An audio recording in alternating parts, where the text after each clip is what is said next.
জয় হিন্দ প্রিয় স্টুডেন্টস, আমাদের আজকের এই গুরুত্বপূর্ণ ভিডিওটিতে আমরা আলোচনা করব মডেল পেপার 6 নিয়ে।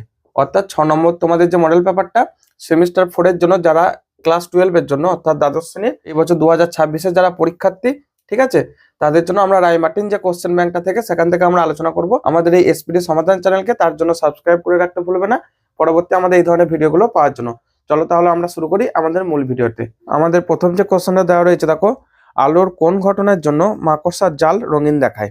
আলোর কোন ঘটনার জন্য? না ব্যতিচার, মনে রাখবে এটা।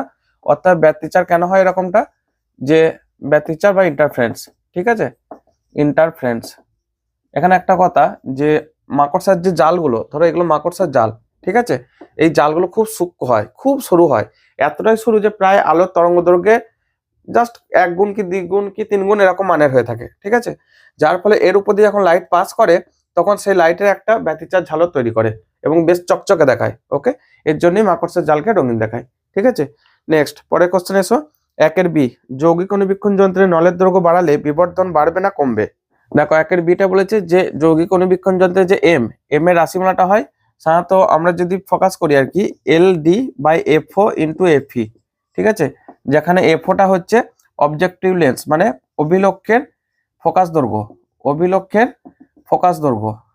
ওকে, আর এফই এটা হচ্ছে অভিনেত্রের ফোকাস দৈর্ঘ্য, ঠিক আছে, অভিনেত্রের ফোকাস দৈর্ঘ্য। ওকে, আর এলটা হচ্ছে নলের দৈর্ঘ্য, নলের দৈর্ঘ্য। ওকে, তো এটা হচ্ছে আমাদের সামারি। তাহলে এম প্রপোর্শনাল টু এল, তার মানে নলের দৈর্ঘ্য বাড়ালে, নলের দৈর্ঘ্য বাড়ালে আমাদের কি হবে? বিবর্ধন বাড়বে, বাড়ালে বিবর্ধন বাড়ে। ওকে, আর একটা কথা, তবে যত ইচ্ছা কিন্তু তত বাড়াতে পারবো না, এটা খেয়াল রাখবে একটু, ঠিক আছে। নেক্সট, আমাদের পরে কোশ্চেন এসো।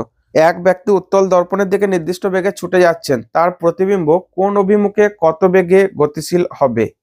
ওকে, খুব ইন্টারেস্টিং কোশ্চেন। দেখো, এখানে কোশ্চেনটা দিয়েছে যে এক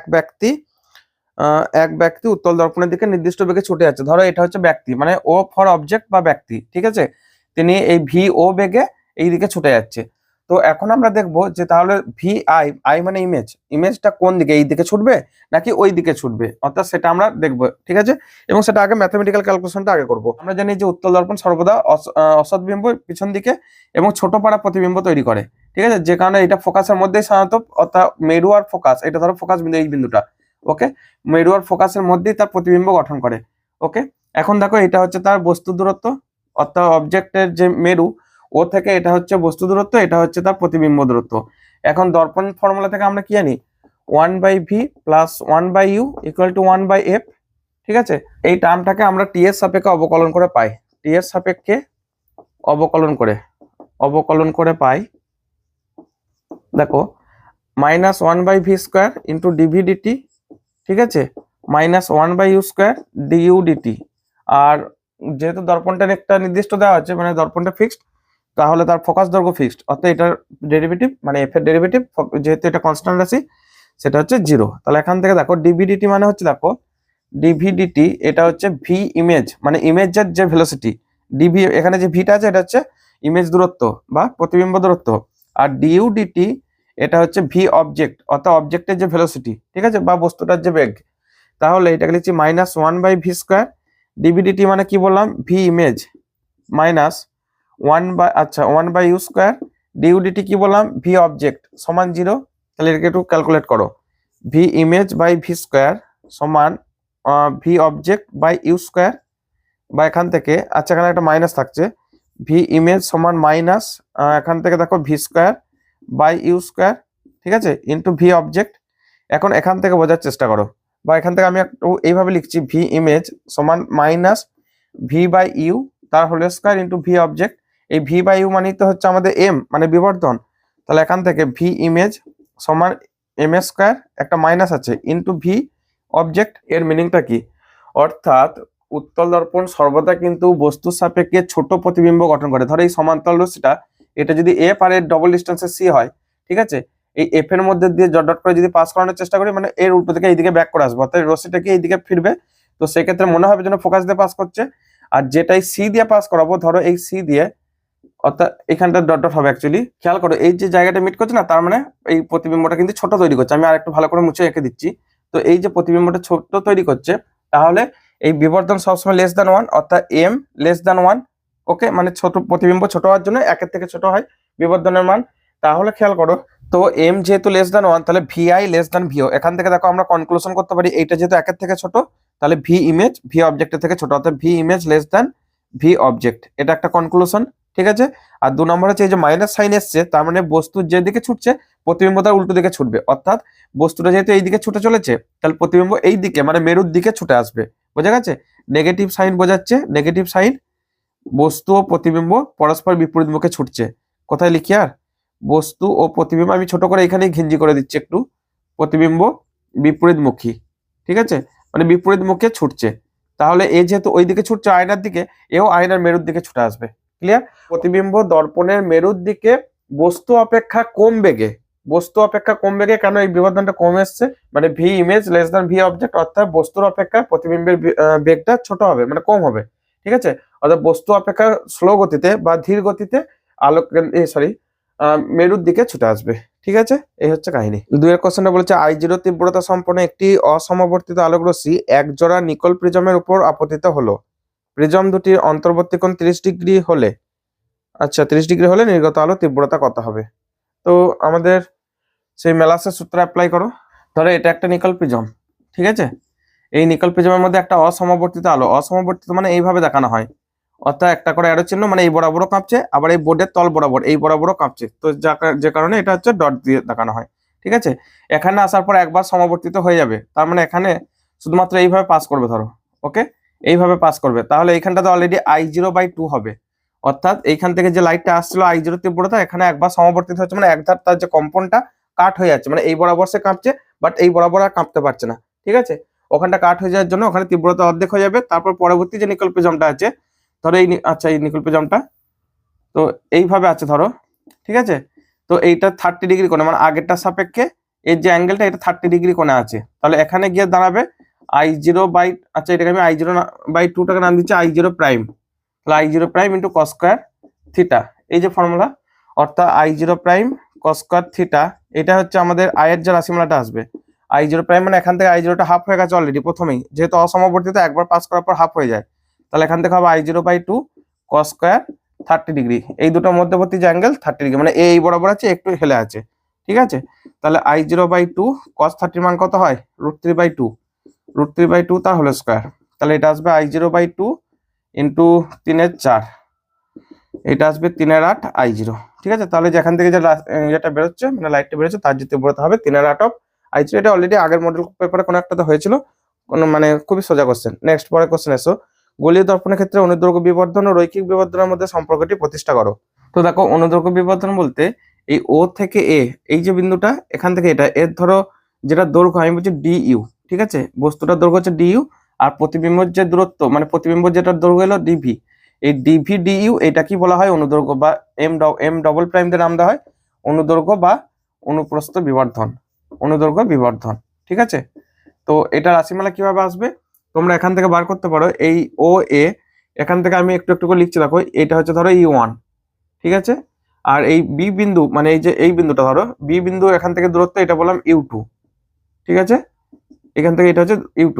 আর এই যে প্রতিবিম্ব ক্ষেত্রে এর এই প্রান্তটার দূরত্ব আমি বলছি V2, ঠিক আছে, V2, এখান থেকে এটা V2, আর এই দূরবর্তী প্রান্তটাকে আমি লিখছি V1, ওকে, এইটা হচ্ছে V1। তাহলে এসি মানে হচ্ছে তোমার ডেল ইউ, ঠিক আছে, ডেল ইউ মানে হচ্ছে তোমার ও এ মাইনাস ও বি, মানে হচ্ছে তোমার এইখান থেকে এটা হচ্ছে U1, তাহলে U1 মাইনাস U2, ওকে, এটা লেখা হয়।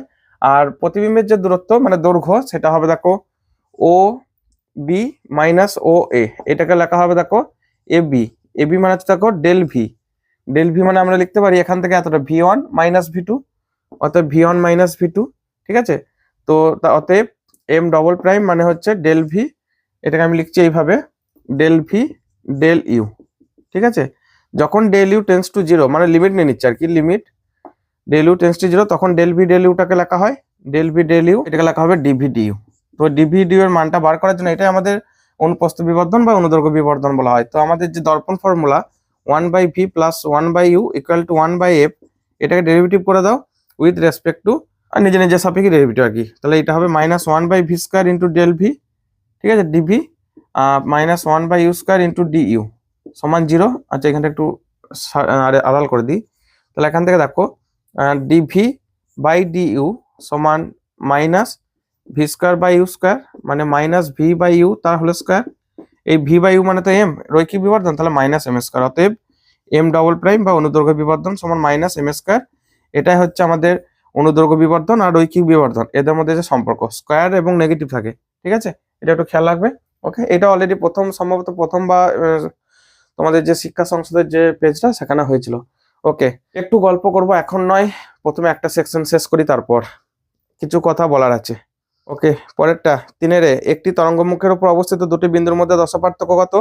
না, তরঙ্গমুখ এটার উপর অবস্থিত প্রত্যেকটা বিন্দু একই দশায় থাকে, ঠিক আছে, তাহলে এদের উপর অবস্থিত বিন্দুগুলোর যে তরঙ্গমুখ, ঠিক আছে, তার যে দশা পার্থক্য হবে 0। এক্সাম্পল, ধরো তোমরা ঢেউটা দেখেছো, পুকুরে ঢেউটা, তো এটা ধরো ঢেউ উঠছে, ঠিক আছে, এগুলো হচ্ছে রিপেল গুলো পরপর বাইরে থেকে বেরিয়ে যাচ্ছে এইভাবে।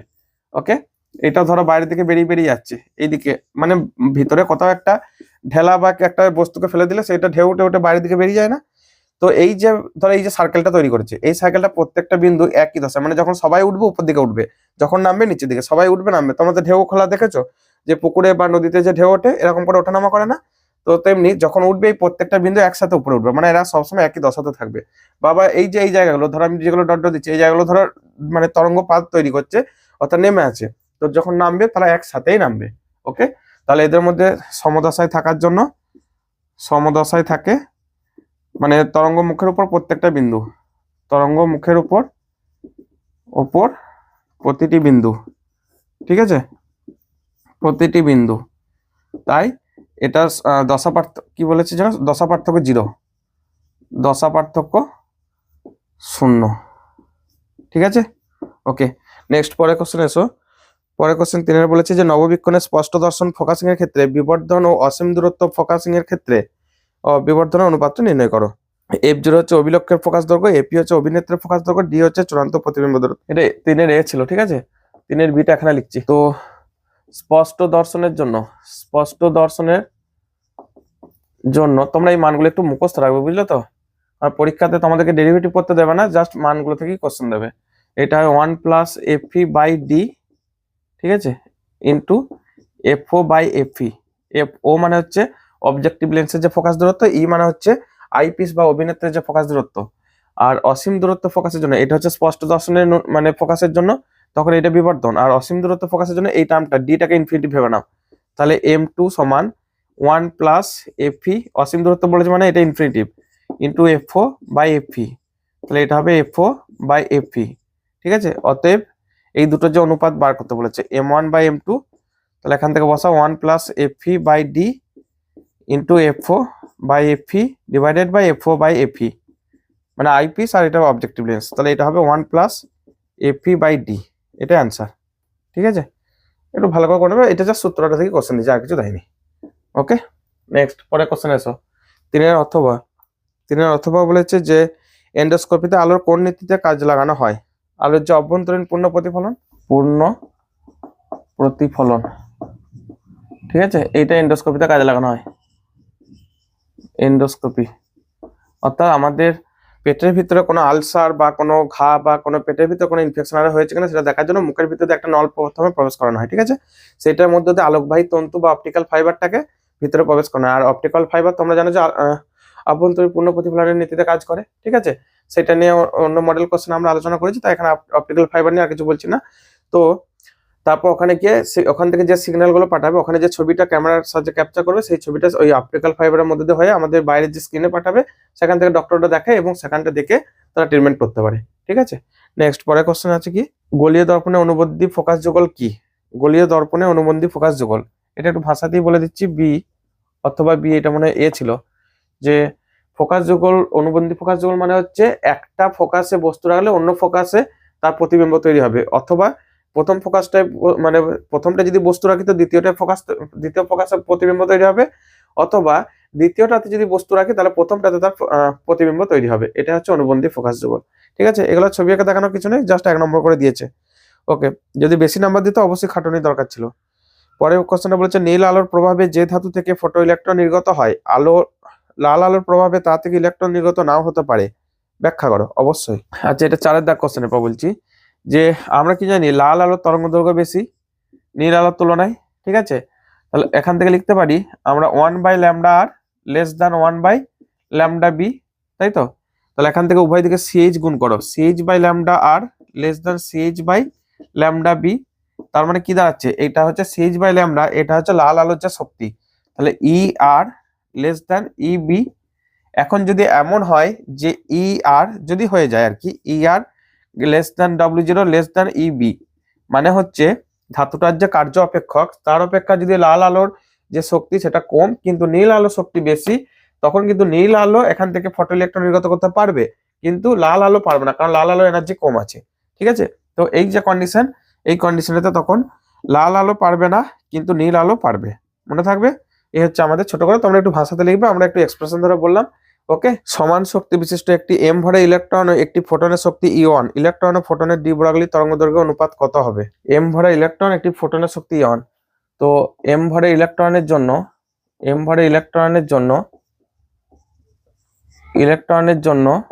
আমরা কি লিখতে পারি, এর যে এনার্জি E1 সমান হাফ mv², আর এটাই আবার ফোটনের শক্তি, এটাই E ফোটন, মানে E ফোটন, মানে সেটাকে আমরা লিখছি E ফোটন এনার্জি কি হয় CH/λ, ঠিক আছে। তো তাহলে এখান থেকে বার করলাম, অতএব E1 সমান CH/λ, তাহলে এখান থেকে lambda photon, P for photon সমান CH/E1 হয়েছে।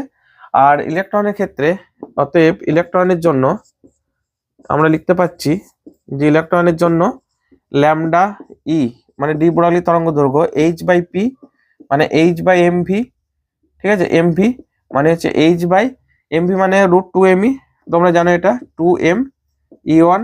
তাহলে এখান থেকে জাস্ট বার করে নাও ল্যামডা ফোটন আর ইলেকট্রন, নাকি ইলেকট্রন বাই ফোটন বলেছে, ইলেকট্রন ও ফোটনের ডি ব্রগলি তরঙ্গ দৈর্ঘ্য, তাহলে lambda electron by lambda photon, এটা রাশিমালা কত হবে, এটা রাশিমালা বসিয়ে দাও H/√2m E1 ডিভাইডেড বাই এটা বসিয়ে দাও CH/E1। তো একটু ক্যালকুলেট করো, এইচটা কেটে যাচ্ছে, দেখো এইচটা কেটে যাচ্ছে, উপরে E1 উঠছে, নিচে C, আর পড়ে থাকছে 1/√2m E1, এটা E1, ঠিক আছে। ওকে, তাহলে এখান থেকে দেখো 1/c, আচ্ছা E1টার ভিতরে ঢোকো, রুটের ভিতর E1² / 2m E1, তাহলে এখান থেকে পাচ্ছি 1/c রুটের ভিতর E1/2m, মানে এটাকে একটু এইভাবে সাজিয়ে লেখা রয়েছে উত্তরে E1/2m whole to the power half, ঠিক আছে। অতএব lambda E is to lambda P সমান এটা, এই রাশিমালাটা দিয়েছে, ঠিক আছে। এটা একটু ভালো করে দেখবে, m ভরে ইলেকট্রনের জন্য একবার বার করেছি আর ফোটনের জন্য আলাদা করে বার করেছি, দুটোরই এনার্জিটা একই কথা বলা আছে, আর ইলেকট্রনের জন্য ল্যামডা এটা এইভাবে আসে। ওকে, নেক্সট পরের কোশ্চেন এসো। আচ্ছা, পরের কোশ্চেন বলেছে 5-এর একটি উদাহরণ দাও যেখানে ইলেকট্রন ফোটন উৎপন্ন করে। 5-এর ঠিক আছে, ইলেকট্রন থেকে ফোটন, অর্থাৎ ইলেকট্রন থেকে ফোটন এর গাদা গাদা উদাহরণ হয়। দেখো এলইডি লাইট, অর্থাৎ আমাদের বাড়িতে যে লাইটগুলো জ্বলছে সেখানে কারেন্ট যাচ্ছে মানে তড়িৎ যাচ্ছে মানে ইলেকট্রন যাচ্ছে, ঠিক আছে। সেখান থেকে আমাদের যে আলো বেরিয়ে আসছে সেটা হচ্ছে ফোটন কণার রূপে বেরিয়ে আসছে তড়িৎ চুম্বকীয় তরঙ্গ আকারে। আরেকটা উদাহরণ যেমন ধরো এক্স রে উৎপাদন। ওকে, এটাও মনে রাখবে, মানে এক্স রে উৎপাদন কেন, ধরো এটা একটা পরমাণুর এই যে চারপাশে যে ইলেকট্রনগুলো ঘুরছে, এই ইলেকট্রনগুলো, ঠিক আছে, এই ইলেকট্রনগুলো ধরো ঘুরছে, তো এই ইলেকট্রনগুলোকে বাইরে থেকে শক্তিশালী ইলেকট্রন যখন ধাক্কা দেয়, মানে বাইরে থেকে শক্তিশালী ইলেকট্রন যখন ধাক্কা দিচ্ছে সেখান থেকে এখান থেকে যে এক্স রে বেরিয়ে আছে মানে এইচ নিউ শক্তি আকারে, এখান থেকে যে এইচ নিউ শক্তি আকারে বেরোচ্ছে এটা হচ্ছে এক্স রে, ঠিক আছে। তো এই যে রশ্মিটা বেরোচ্ছে এটা তো ফোটন কণার রূপে বেরোচ্ছে, যে কোনো তড়িৎচুম্বকীয় তরঙ্গকে আমরা ফোটন কণার সমষ্টি বা ফোটন কণার স্রোত হিসাবে ভাবতে পারি, ঠিক আছে। সুতরাং এখানেও একটা মনে রাখবে, এক্স রে উৎপাদনের ক্ষেত্রে ইলেকট্রন ধাক্কা দিয়ে ফোটন কণা বার করছে, ঠিক আছে। পরে কোশ্চেন এসো, একটি তীব্রতা নির্দিষ্ট কম্পাঙ্কের একবর্ণীয় আলোর জন্য টার্গেট ও সংগ্রাহকের মধ্যে বিভব প্রভেদের সঙ্গে আলোক তড়িৎ প্রবাহ এর লেখচিত্র অঙ্কন করো।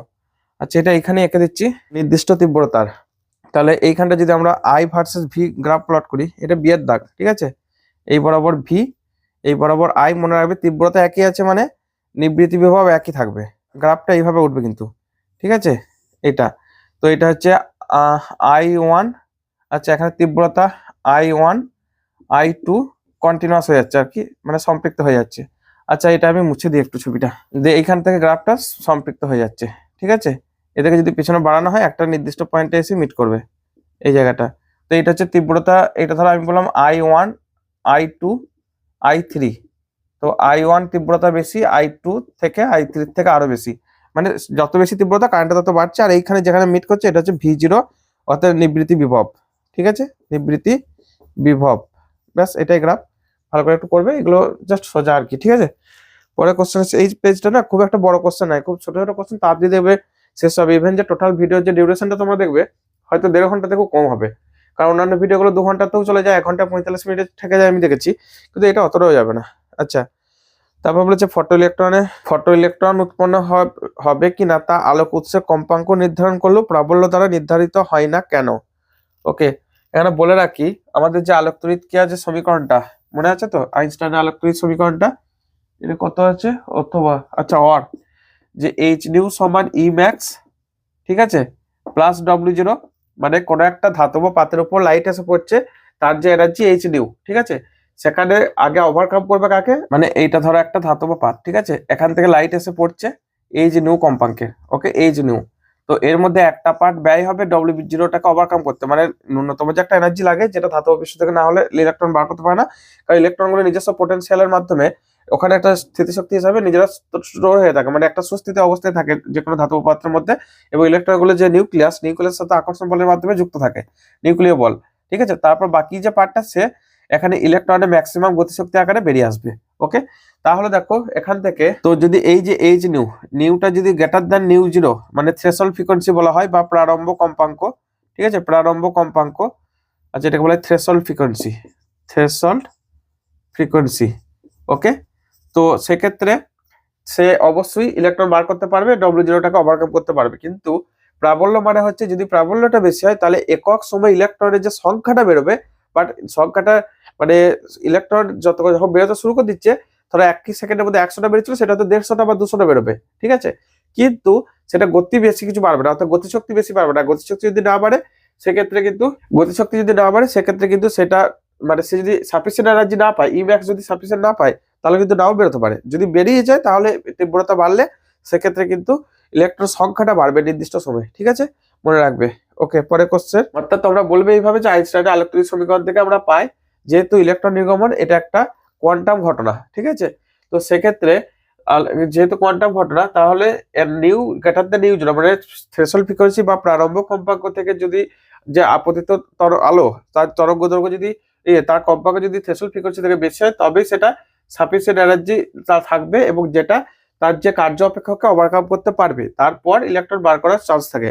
আর যেহেতু তীব্রতা মানে হচ্ছে ইলেকট্রন, তীব্রতার ক্ষেত্রে আলো শক্তি বেশি থাকলেও সেক্ষেত্রে সে শুধুমাত্র ইলেকট্রনের সংখ্যা বাড়াতে সাহায্য করে, ইলেকট্রনের গতিশক্তি বাড়াতে সাহায্য করে না, ঠিক আছে। তাই যদি ইলেকট্রন সাফিসিয়েন্ট গতিশক্তি না পায় তাহলে কিন্তু ধাতব পদার্থ থেকে নাও বেরোতে পারে, ঠিক আছে। এগুলো আর বোর্ডে লিখছে না, আমার মুখের কথাটা একটু ভালো করে শুনবে।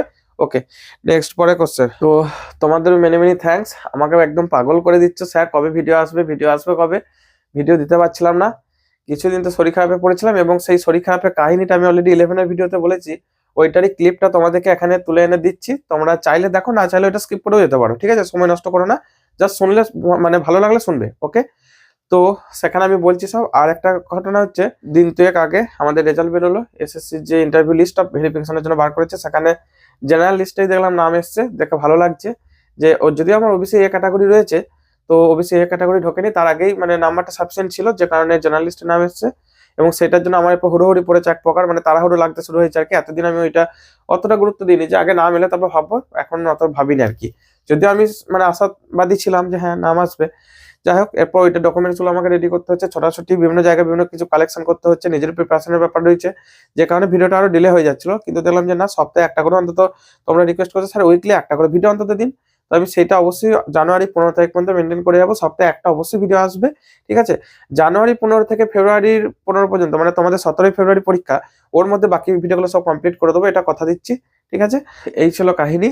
ওকে, আর আমার যে শরীর খারাপ, আমার ফ্যামিলি কি অবস্থায় পড়েছিল, তোমাদেরকে জাস্ট একটা সতর্ক করার জন্য আমি এটা ক্লিপটা তুলে দিচ্ছি, ঠিক আছে, যে বাইরের খাবার থেকে খুব সাবধান থেকো, আমার যেটা হয়েছিল সেটা শোনো, যদি মানে বুঝতে পারো কিছু তাহলে তো ভালো কথাই, যে আমি কি অবস্থায় পড়ে গিয়েছিলাম, যে কারণে প্রচুর ডিলে হয়েছে, তখন 1 সপ্তাহের উপরে প্রায় 10 দিনের উপরে ভিডিও কমাই গেছে। যাই হোক, এরপর চেষ্টা করবো সপ্তাহে একটা করে অবশ্যই আসবে, এবং যত মানে তোমাদের জানুয়ারি মাস পড়তে করতে 10টা মডেল পেপার আগে শেষ করে দেওয়ার চেষ্টা করবো, ঠিক আছে? তারপর বাকি যে কটা আছে তখন তো তোমরা নিজেরা কমন পাবে, তখন আমি একটু যদি ধীরেও দিই অসুবিধা হবে না, আর ততদিনে আবার পরীক্ষা কমপ্লিট হয়ে যাবে, তাহলে আর আবার চাপ হবে না, ঠিক আছে? আচ্ছা, ভিডিওর শুরুতে তোমাদের একটা কথা বলে রাখি, যেটা আমি শিকার হয়েছিলাম। মানে তোমরা দেখেছো যে বেশ কিছুদিন, এক সপ্তাহ প্রায় ভিডিও আসেইনি, তোমাদেরও আসেনি, ক্লাস 12 ভিডিও আনতে পারিনি, প্রচন্ড শরীর খারাপের মধ্যে দিন গেছে। শরীর খারাপ বলতে নর্মাল যেটা শীতকাল, সেটা তো ঠান্ডা জ্বর শরীরটা লেগেই থাকে, সেটা কোনো ব্যাপার না, ওটা 2-3 দিনে সেরেও যায় মোটামুটি। মানে 2-3 দিন হয়তো আমি কাজ ঠিকঠাক করতে পারি না, তারপর কাজকর্মে মন দিতে পারি, ঠিক আছে? কিন্তু যেটা ঘটনা ঘটেছিল সেটা ছিল 4 তারিখ বৃহস্পতিবার, 4ঠা ডিসেম্বর বৃহস্পতিবার।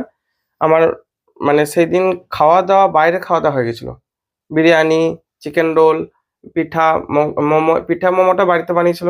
আচ্ছা, তারপর বাইরে আরো যেমন হাওড়া গেছিলাম কলকাতা, তখন ক্যান্টিনে খাবার, আরো কিছু খাবার যেমন হচ্ছে হ্যাঁ, ক্যান্টিনে খাবার, ট্রেনে যে ঝালমুড়ি, ওটা আমার খুব আগেতে ফেভারিট ছিল। আজ থেকে ওটাকে আমি মানে কি বলবো, বিষ বলে মনে করি ওটাকে আমি, ঠিক আছে? খালি পেটে বলতে সকালে যদিও বাড়িতে হালকা করে মুড়ি খেয়ে গেছিলাম, তো ওখানে গিয়ে খেয়েছিলাম।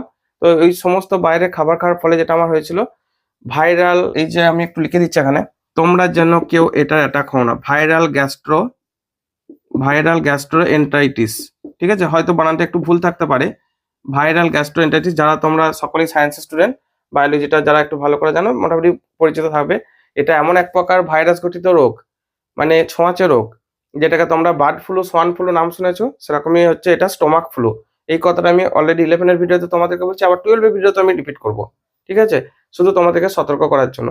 তো এর ফলে আমার সেই দিন রাতে, অর্থাৎ বৃহস্পতিবার এসে রাতের দিন, সেই দিন রাত 2:30টার সময় প্রচন্ড পায়খানা, বমি, এতটাই মানে এত যচ্ছেতাই অবস্থায়, এত নোংরা অবস্থায় পড়ে গেছিলাম যে তোমাদের বললে হয়তো এখন এটা কেউ ঘৃণার চোখে দেখবে না। তো এত নর্মাল কন্ডিশন থেকে এত খারাপ অবস্থায় চলে গেছি, পরের দিনে কন্টিনিউ লুজ মোশন, ঠিক আছে? আমি তো না হয় আস্তে আস্তে সুস্থ হলাম, তারপরের দিন মানে 7 তারিখে আমার স্ত্রী এবং আমার 17 মাসের একটা বাচ্চা আছে, কন্যা, তো আমার মেয়ে, দুজনে মিলে রাতের দিকে হঠাৎ করে বমি পায়খানা স্টার্ট। আমার মেয়েও একবার বমি করছে, বউ তখন মানে আমার যে স্ত্রী বমি করছে, সে গেল। ইভেন আমার বোন আমাকে দেখতে এসেছিল, তো বোন দেখতে আসার জন্য সে 24 ঘন্টার মধ্যে প্রায় আমাদের এখানেই ছিল। পরের দিন সে বর্ধমানে থাকে, যখন বর্ধমান ফিরেছে সেখানে গিয়ে তার সেম অবস্থা। মানে এটা এতটাই ছোঁয়াচে, আমাকে, তারপর আমার স্ত্রীকে, আমার সন্তানকে, ইভেন আমার বোনকে, সবাইকে একে একে অ্যাটাক করেছে। তো তোমাদের বলি বাইরের খাবার থেকে খুব সাবধান। আমি ফার্স্ট যেটা বাইরের খাবার খেয়েছিলাম বৃহস্পতিবার রাতে, সেটা হচ্ছে বিরিয়ানি। আমাদের এখানে আর্সেনাল দোকান থেকে বিরিয়ানি আর কি, আর্সেনালের বিরিয়ানি। আমি এখানে প্রোডাক্টের নাম বলছি বলে আর্সেনাল দোকানটা খারাপ সেটা বলছি না, বাট বাইরের খাবার থেকে তোমরা সবাই সাবধান থেকো। সেখান থেকে আমার ফুড পয়জনিং শুরু হয়, সেখান থেকেই মানে এত নোংরা অবস্থায় আমি পড়ে গেছি। তারপর তো আমার মেয়েকে এবং আমার স্ত্রীকে হসপিটালাইজ করতে হয়েছিল, তাদেরকে নিয়ে আমি হসপিটালে সারা রাত কাটাই। ইভেন আমার যে শ্বশুর শাশুড়ি মা, তারা রাতারাতি গাড়ি নিয়ে আসে, ওকে 4 চাকা করে, তারপর তাদেরকে সবাইকে নিয়ে যায়। তো যাই হোক, সেই কন্ডিশনের পর এতদিন আমি ভিডিও আনছি, ঠিক আছে? এরপর তোমাদের রেগুলার ভিডিওগুলো আসবে। তো তোমাদেরকে একটাই রিকোয়েস্ট, যে চেষ্টা করবে যত রকম খাবার বাড়ি থেকে বানিয়ে খাওয়ার, যতটা খাওয়া যায়। বাইরে একান্তে যদি খেতে হয়, ফলটা খাবে, সেটা গোটা ফল, কাটা ফল মোটেও না, ঠিক আছে? গোটা ফল কিনে ভালো করে নিজেরা ধুয়ে ছাড়িয়ে ভালো করে খাবে। চেষ্টা করবে যে ওই রেস্টুরেন্টের খাবার, তারপর হচ্ছে যেটা আমি ফিল করেছি, আর সারা জীবনের মতো আমার চোখে এগুলো বিষ হয়ে গেল। আর এমনিতে আমি বরাবরই খাবারের দিক থেকে রেস্ট্রিক্টেড, কিন্তু দায়ে পড়ে খেয়েছিলাম, বাইরে গিয়ে এখন উপায় পাইনি বলে তখন বাধ্য হয়ে খেয়েছিলাম। তো হয়তো তোমরা বলছো আরো তো বিকল্প ছিল, ওইগুলি কেন খেলেন? ওই যে বলে মানুষ লোভে পড়ে কিছুটা, লোভে পাপ, পাপের মৃত্যু একটা কথা আছে না, সেম কন্ডিশন আমার হয়েছে। আর জীবন থাকতে আমি বাইরে খাবারে মুখ দেবো না, যা পারবো ঘর থেকে আমি নিয়ে যাবো, টিফিন করে ফলমূল যা নিয়ে যাবো, মুড়ি ভাত যা থাকবে, আমাদের বাঙালি খাবার যা কিছু আছে, রুটি পরোটা যা দরকার। এই যে জীবনে একটা বিরাট বড় শিক্ষা পেলাম, সেই রাতটা যে আমার কিভাবে কেটেছে, আমার নিজের রাত যত না ভয়ানক কেটেছে, আমার স্ত্রী এবং আমার মেয়েকে নিয়ে আমি প্রচন্ড ভাবে টেনশনে পড়ে গেছিলাম। সেই মুহূর্তে যদি আমার মানে তার যে বাবা মা, অর্থাৎ আমার শ্বশুর এবং আমার শাশুড়ি মা, তারা যদি সেই মুহূর্তে পাশে এসে না দাঁড়াতো, আমার উপরতলায় মানে আমি যে বাড়িতে থাকি, উপরতলায় আমার মামা মামিরাও ভাড়া বাড়িতে থাকে আর কি, ভাড়া। তো তারা যদি আমাকে সাহায্য না করতো, সেই সময় আমি আর কিছু করে উঠতে পারতাম না। যাই হোক, সবাইকে সাবধান করছি, ঠিক আছে? তোমরা অবশ্যই সতর্ক থেকো। আর তোমাদের এই বয়সে বিশেষ করে মেয়েরা, তোমাদের মেয়ে ছেলে সকলের জন্যই, যে একটু টেস্টি খাবার পছন্দ হবে, বাইরে ফুড, জাঙ্ক ফুড, রেস্টুরেন্টে খাবার অবশ্যই পছন্দ হবে। ইভেন আমি তোমাদের থেকে আমি বেশি মনে হয় জাঙ্ক ফুড খেয়েছি একটা টাইম, আজ সেটা ফল ভোগ করলাম। যাই হোক, আর জীবন থাকতে নয়, এই শেষ আমার, মানে বলতে পারো এক প্রকার সেই কান ধরার মতো অবস্থা আসছে, আর নয় বাবা, আমি আর নাই, এই আমার জীবনের শেষ অবস্থা হয়ে গেছে। ওকে, যে আর যাই মরে যাবো ঠিক আছে, তবু বেঁচে থাকতে অন্তত আমি আর বাইরের খাবারের মুখ দিচ্ছি না। না খেয়ে থাকবো সারাদিন, উপোস বলতে ওই 2টি বিস্কুট, চিড়া ভিজা, এইগুলো খাওয়া যাবে, চিড়া বিস্কুট, ঠিক আছে, তাও খুব সাবধানে যতটা সম্ভব বাড়ি থেকে খাবার নিয়েছে। এই হচ্ছে কন্ডিশন, এই ছিল আমার কাহিনী। ঠিক আছে, তো তোমরা এই জায়গাটা স্কিপ করে যেতে পারো যদি তোমাদের শুনতে না ভালো লাগে, অবশ্যই স্কিপ করবে, টাইমের ভ্যালু অবশ্যই আগে। আমি জাস্ট আমার যে অভিজ্ঞতাটা শেয়ার করলাম যে কি কন্ডিশনের মধ্যে আমি পার করাইছি বিগত 7টা দিন, অর্থাৎ আমার ফ্যামিলিকে নিয়ে, আমার নিজেকে নিয়ে, সব মিলিয়ে 7 দিন প্রায় আমার জলেই গেছে। এই ধরনের কন্ডিশন ছিল।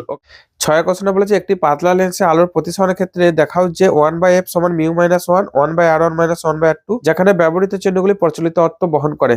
আচ্ছা, মানে লেন্স মেকার্স ফর্মুলাটা তোমাদেরকে প্রতিষ্ঠা করতে বলেছে। দেখো আমি ছবিটা সেইভাবে আঁকার চেষ্টা করছি। এটা ধরো আলোক কেন্দ্র, ঠিক আছে, এটা হচ্ছে বস্তু, বস্তু থেকে একটা রশ্মি গেছে এই তলেতে, যেটা প্রথম তলটা, এই যে প্রথম তলটা এর যে বক্রতা ব্যাসার্ধ r1, আর এই যে দ্বিতীয় তলটা এর বক্রতা ব্যাসার্ধ হচ্ছে r2।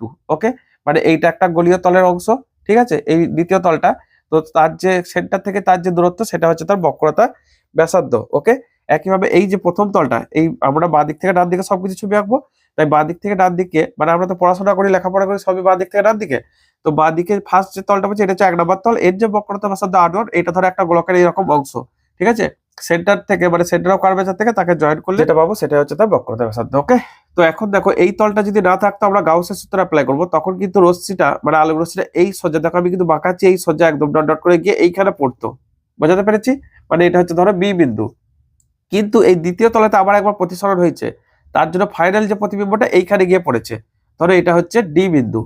ওকে, অর্থাৎ এই এ বিন্দুটা হচ্ছে যখন বস্তু প্রথম তলটার জন্য, ভালো করে বোঝো, প্রথম তলটার জন্য এ বিন্দুটা হচ্ছে বস্তু, বিটা হচ্ছে তার প্রতিবিম্ব, আর এই দ্বিতীয় তলটার জন্য বিটাই হচ্ছে তখন বস্তু, অসৎ বস্তু হিসেবে কাজ করছে, ডিটা তৈরি করছে তার প্রতিবিম্ব। এবং এই যে ভিতরে এর যে প্রতিসরণ মিউ2 ধরে নাও, বাইরে এইদিকে মাধ্যমটা মিউ1, এইদিকেরটা মিউ3, ঠিক আছে, এটা আমরা ধরে নিচ্ছি। তাহলে আমরা লিখছি প্রথম তলের জন্য এ বস্তুর প্রতিবিম্ব, আচ্ছা ভিতরে চলে যাচ্ছে আর ওইদিকে যাবো না, প্রতিবিম্ব হচ্ছে বি। ওকে, আর কিছু ডিস্টেন্স আমাদেরকে ধরে নিতে হবে, এটা ধরো ইউ, এইখান থেকে এই দিকটা হচ্ছে ইউ, আর এইদিকে এটা হচ্ছে ভি, ঠিক আছে, আর মাঝখানে এই যে যেটা চলে এসছে এটাকে ভি প্রাইম বলে লিখছি, বা ভি1ও লেখা যায়, মানে আলোক কেন্দ্র থেকে সবসময় মাপাই, মিডিলে হচ্ছে আলোক কেন্দ্র, ঠিক আছে। তাহলে দেখো, অতএব প্রথম তলের জন্য আমরা গাউসের সূত্র থেকে পাই, প্রথম তলের জন্য গাউসের সূত্র থেকে কি পাচ্ছি, দেখো গাউসের সূত্রটা হয় এরকম, মিউ2 বাই ভি মাইনাস মিউ1 বাই ইউ সমান মিউ2 মাইনাস মিউ1 বাই আর, এটাই তো। তাহলে দেখো এখানে ভি মানে কোনটা, প্রতিবিম্ব, এটা যে কোন মাধ্যমে আছে সে তাকে কাজ করছে কোনটা, এই যে এইখান থেকে দেখো রশ্মিটা আছে এইখান থেকে, এইখানটা যে ডট ডট করে টেনেছে এটা আমরা ধরবো না, মানে ওইটা আমাদের কাল্পনিক। ওকে, অ্যাকচুয়ালি রশ্মিটা কাছে মিউ2 মাধ্যমটা মধ্যে, এই লেন্সটা যে প্রতিসরাঙ্ক মিউ2 এখানে লিখেছি দেখো, তো মিউ2 মাধ্যমে এইখানটা আছে, তার মানে মিউ2 বাই এখান থেকে ডিসটেন্স কত, প্রতিবিম্ব ভি প্রাইম, তাহলে মিউ2, আচ্ছা এখানে লিখতে হবে মিউ2 বাই ভি প্রাইম মাইনাস এখানে এই যে মানে বস্তুটা আছে মিউ1 মাধ্যমে, তাহলে মিউ1 বাই ইউ সমান লিখছি মিউ2 মাইনাস মিউ1 বাই, এখানে লিখছি দেখো প্রথমটা বক্রতা ব্যাসার্ধ কত r1। ওকে, আর দ্বিতীয় তলের জন্য আবার একইভাবে অ্যাপ্লাই করো, দেখো দ্বিতীয় তলে কি পড়ছে, তখন কিন্তু 3 নম্বর মাধ্যমে চলে গেছে এই যে এটা বস্তু প্রতিবিম্বটা, তাহলে তখন মিউ3 কে ধরবো, মিউ3টা হচ্ছে 3 নম্বর মাধ্যম, লেন্সের প্রতিসরাঙ্ক হচ্ছে মিউ2, আর প্রথম মাধ্যমে যে প্রতিসরাঙ্ক সেটা হচ্ছে মিউ1, ঠিক আছে। তাহলে তখন মিউ3 আর কার জন্য ধরবো দেখো ভালো করে বোঝো, তাহলে এটা হচ্ছে দেখো মিউ3 বাই ভি মাইনাস, আচ্ছা তাহলে এটা কিন্তু 3 নম্বর মাধ্যমে গেছে, মানে মিউ3 বাই ভি মাইনাস, এইটা কিন্তু মানে বস্তু হিসাবে কাজ করছে বি, তো এই যে বস্তুটা সে কার জন্য এসেছিল, এখানে মিউ2 এর জন্য, লেন্সটার মধ্যে দিয়ে প্রতিসরণের জন্য ফার্স্ট তলটা, ঠিক আছে, এখানে অ্যাকচুয়ালি রশ্মিটা কিন্তু মিউ2 এর মধ্যে দিয়ে গেছে, এই দিকে আর কোনো রশ্মি যায়নি, এটা আমরা কল্পনা করছি তাই ডট ডট করে লিখেছি, তাহলে এটা হবে মিউ2 বাই ভি প্রাইম সমান এটাকে লিখছি দেখো মিউ3 মাইনাস মিউ2, দ্বিতীয় তলে প্রতিসরণ মানে দ্বিতীয় তলে বক্রতা ব্যাসার্ধ r2। আচ্ছা কাজ করি, দেখো লেন্সটার ক্ষেত্রে এই মাধ্যমটা মিউ2, তার চারপাশটা তো বায়ু আছে, তাহলে মিউ1 আর মিউ3টা মানি তো 1, অতএব লেন্সের চারপাশে বায়ু থাকার জন্য তাহলে মিউ3 সমান আমরা মিউ1 সমান 1 বসাবো, আর তখন মিউ2টাকে শুধু মিউ ধরে নাও, 1 2 লেখার দরকার নেই, কারণ 1 2 নাই যখন 2 লেখার দরকার নেই, অতএব ওইটা যদি এখানে বসাই তাহলে 1 বাই ভি মাইনাস, আচ্ছা কাজ করি আগে, আর একটা কাজ বাকি আছে, এই দুটোকে যোগ করে দাও, এটা 1 নম্বর সমীকরণ, এটা 2 নম্বর সমীকরণ, তো তাহলে আমরা এইটা দেখো কেটে যাবে, এই মানটা কেটে যাবে, অতএব একটু লিখি আগে, মিউ3 বাই ভি প্লাস মিউ2 বাই ভি প্রাইম মাইনাস মিউ1 by U minus mu two by V prime সমান mu two minus mu one by R one plus mu three minus mu two by R two. আচ্ছা এইখানটা ঘিঞ্জি হয়ে যাচ্ছে গো, ঠিক আছে তোমরা বুঝতে পারবে, আমি একটু ছোট করে দিচ্ছি। তাহলে এই পার্টটা দেখো কেটে যাচ্ছে, পড়ে থাকছে mu three by V minus mu one by U সমান হচ্ছে দেখো ওইখানটা mu two minus mu one by R one plus mu three minus mu two by R two. আমাদের কথা মতো এগুলো বসিয়ে দাও। তাহলে এখান থেকে দেখো one by V minus one by U, mu two minus mu one মানে mu minus one by R one plus one minus mu by R two. Mu minus one common now, তাহলে এটা দেখো ওয়ান বাই আর ওয়ান, এখানে একটা minus common যাবে, ঠিক আছে। তাহলে one by R one minus one by R two. আর লেন্সের যে ফর্মুলা সেখান থেকে আমরা জানি one by V minus one by U সমান ওয়ান বাই এফ, লেন্সের সূত্র। এটা গোলীয় লেন্সের যে বক্রতা মানে ফোকাস দৈর্ঘ্য প্রতিবিম্ব দূরত্ব, এই ভিটা প্রতিবিম্ব দূরত্ব আর বস্তু দূরত্ব সবার মধ্যে সম্পর্ক লেন্সের জন্য, ঠিক আছে। তাহলে এখান থেকে এই যে one by V minus one by U এটাকে বসিয়ে দাও, ওয়ান বাই এফ সমান mu minus one into one by R one minus one by R two. আর এখান থেকে বলেছিলাম প্রমাণ করা যায় যে লেন্সটাকে যদি জলে ডোবানো হয় তার ফোকাস দৈর্ঘ্য 4 গুণ বেড়ে যাবে, এখান থেকে প্রমাণ করা যায়, ঠিক আছে। যে কারণে ডুবুরিরা যখন ডুব দেয় তখন কিন্তু সামনে একটা মাস্ক পরে, এবার সামনে বাতাস থাকে, কারণ আমাদের চোখটা যেটা তৈরি হয়েছে না বাতাসের সাথে সেন্সিটিভ, বাতাসের সাথে অ্যাডজাস্টেবল। কিন্তু যদি সামনে জল পড়ে তুমি যদি জলের ভিতরে ডুব দাও তখন কিছু দেখতে পাবে না, ফোকাস দৈর্ঘ্যটা বেড়ে যায়, ফলে রেটিনাতে ছবি না তৈরি করে রেটিনা আরো পিছনে ছবি তৈরি করে, আমরা ঠিকঠাক দেখতে পাবো না, যে কারণে তখন লাল নীল বেগুনি সব মানে ভিজিওর যে ঘোলাটে টাইপের সব কালার দেখতে পাবো। ওকে, তো এই হচ্ছে কাহিনী, যে কারণে যখন ডুবুরিটা ডুব দেয় সামনে একটা মাস্ক পরে থাকে যাতে বাতাসটা আটকে থাকে। বাতাস তাহলে কি হবে, আমাদের চোখ যেটা মানে চোখের যে লেন্সটা বাতাসের সাথে অ্যাডজাস্টেড, অর্থাৎ এই যে মিউটা দেখছো না প্রতিসরাঙ্কটা, এটা বাতাসের সাপেক্ষে লেন্সের প্রতিসরাঙ্ক। ওকে, ঠিক আছে, নেক্সট পরে কোশ্চেন এসো, একটু ভালো করে দেখানো। দেখো 6 বিয়েরটা, ওকে 6 বিয়েরটা কি বলেছে যে একটি অভিসারী লেন্সের ফোকাস দৈর্ঘ্য 10 সেমি, ওই লেন্সের সংস্পর্শে কত ফোকাস দৈর্ঘ্যে একটি লেন্স রাখলে 15 সেমি ফোকাস দৈর্ঘ্যের একটি অভিসারী লেন্স পাওয়া যাবে। তো প্রথম লেন্সটা ফোকাস দৈর্ঘ্য f1 দিয়েছে 10 সেমি, ঠিক আছে, f2টা জানতে চেয়েছে, আর তুল্য ফোকাস দৈর্ঘ্য fটা বলেছে 15 সেমি, সেটাই তো বলেছে নাকি? হ্যাঁ, তুল্য ফোকাসে প্লাস 15, কিন্তু মানে অভিসারী বলেছে মানে এগুলো উত্তল হিসাবে কাজ করবে। মানে ধরো এই একটা লেন্স এর ফোকাস দৈর্ঘ্য f1 হচ্ছে 10 সেমি, এর সাথে আর একটা এরকম লেন্স আমি রাখবো, অভিসারী রাখবো মানে অপসারী আমি জানি না, তবে যেহেতু ফোকাস দৈর্ঘ্য বেড়েছে যতটা সম্ভব অপসারী রাখতে হবে। তো সেক্ষেত্রে এর ফোকাস দৈর্ঘ্য f2, যাতে করে এই টোটাল সিস্টেমটা আলাদা একটা লেন্সে কাজ করে, ঠিক আছে, যার টোটাল তুল্য ফোকাস দৈর্ঘ্য হচ্ছে f, এটা আমাদেরকে বার করতে হবে, ঠিক আছে। তো তাহলে আমাদের দেখো সূত্র ফেলা দাও একবারে, 1/f সমান লেন্সের সূত্র অনুযায়ী তুল্য ফোকাসের যে সূত্র, তুল্য ফোকাস f এর মান আমরা এই ফর্মুলা থেকে লিখি, তো 1/f সমান 1/f1 প্লাস 1/f2। তো তার মধ্যে f টা বলেছে 1/15 সমান 1/f1 টা বলেছে 10, 1/f2 টা বার করতে হবে, ঠিক আছে। তাহলে এখান থেকে 1/f2 সমান 1/15 মাইনাস 1/10, এটাকে একটু ক্যালকুলেট করো, 15 10 লসাগু 30, 2 মাইনাস 3 মাইনাস 1/30, ঠিক লিখলাম, 15 দুগুণে 30, 3 10 3 30, হ্যাঁ মাইনাস 1/30। তাহলে এখান থেকে f2 সমান হচ্ছে মাইনাস 30 সেমি, তার মানে একটা অবতল লেন্সকে রাখতে হবে, বুঝতে পারা গেছে, অবতল লেন্সকে রাখতে হবে যার ফোকাস দৈর্ঘ্য 30 সেমি। নেগেটিভ এসছে, নেগেটিভ ফোকাস দৈর্ঘ্য মানে তো অবতল লেন্স, কারণ অবতল লেন্সের ফোকাস দৈর্ঘ্য বাঁ দিকে হয়, দেখো এটা যদি হয় আমাদের একটা অবতল লেন্স থেকে এটা ধরো রশ্মিগুলো যাচ্ছে সে এই দিকে ছড়িয়ে যাবে, তো মনে হবে যেন পিছন থেকে বাড়ালে এরকম করে আসছে, ঠিক আছে, মানে এই রশ্মিটা এইদিকে গিয়ে এইদিকে ছড়াচ্ছে, এই রশ্মিটা এইদিকে গিয়ে এইদিকে ছড়াচ্ছে, তো এইখানে এই যে বাঁ দিকে ফোকাস দৈর্ঘ্য পড়ছে মানে কি আলোক কেন্দ্রের সাপেক্ষে বাঁ দিকে, আর এক্স অ্যাক্সিসের বাঁ দিকটাকে আমরা তো নেগেটিভ ধরি মূলবিন্দু থেকে, যেখানে অবতল লেন্সের ফোকাস দৈর্ঘ্য নেগেটিভ, ঠিক আছে, আর উত্তল লেন্সের ক্ষেত্রে ডান দিকে পড়ে তাই পজিটিভ। একই কারণে উত্তল লেন্সের পাওয়ার p সমান 1/f, সেটাও উত্তল লেন্সের জন্য পজিটিভ, অবতল লেন্সের জন্য নেগেটিভ। নেক্সট বলেছে ব্যতিচারে গাণিতিক বিশ্লেষণ করে ধ্বংসাত্মক ও গঠনমূলক ব্যতিচারের শর্ত নির্ণয় করো। ধরো এই একটা তরঙ্গ এইখানে এসে পৌঁছেছে, ঠিক আছে, আর এই একটা তরঙ্গ এখান থেকে এসে পৌঁছেছে, ওকে, দুটো তরঙ্গ y সমান a sin omega T plus kx, ঠিক আছে, বা omega T minus kx positive x axis দিকে, আর এটা y2 এটা y1 সমান a sin omega T minus kx plus delta by 2, সামান্য দশা পার্থক্য থাকে এদের মধ্যে, তবেই তো ব্যতিচার গঠন করে, তাই তো। তাহলে এই দুটো যখন এখানে সুপারপোজ করছে, এখানে যে মাধ্যমে কণাটা তার যে লব্ধি সরণ সেটা হচ্ছে y, যেখানে y মানে হচ্ছে যে লব্ধি সরণ, কার লব্ধি সরণ, ওই মাধ্যমে কণাটার, y equals y1 plus y2, ঠিক আছে। তাহলে এই মানটাকে একটু ক্যালকুলেট করো, অর্থাৎ a sin omega T minus kx, a sin omega T minus kx plus A sine omega T minus K X plus delta by two. ডেল্টা/2টা হচ্ছে তার দশা পার্থক্য, সামান্য দশা পার্থক্য, মানে পদ পার্থক্য এখানে। ঠিক আছে, তাহলে এখান থেকে আচ্ছা এটা প্লাস ডেল্টা, তো ডেল্টা/2 কেন লিখছি, ডেল্টা। ওকে, পরের সমীকরণে ডেল্টা/2 চলে আসবে, এটা এই জন্য মাথায় চলে এসছে আর কি, মানে অ্যাডভান্স। ওকে, তো এই দুটো যোগ করা দাও, just A sine of A minus B sine C plus sine D.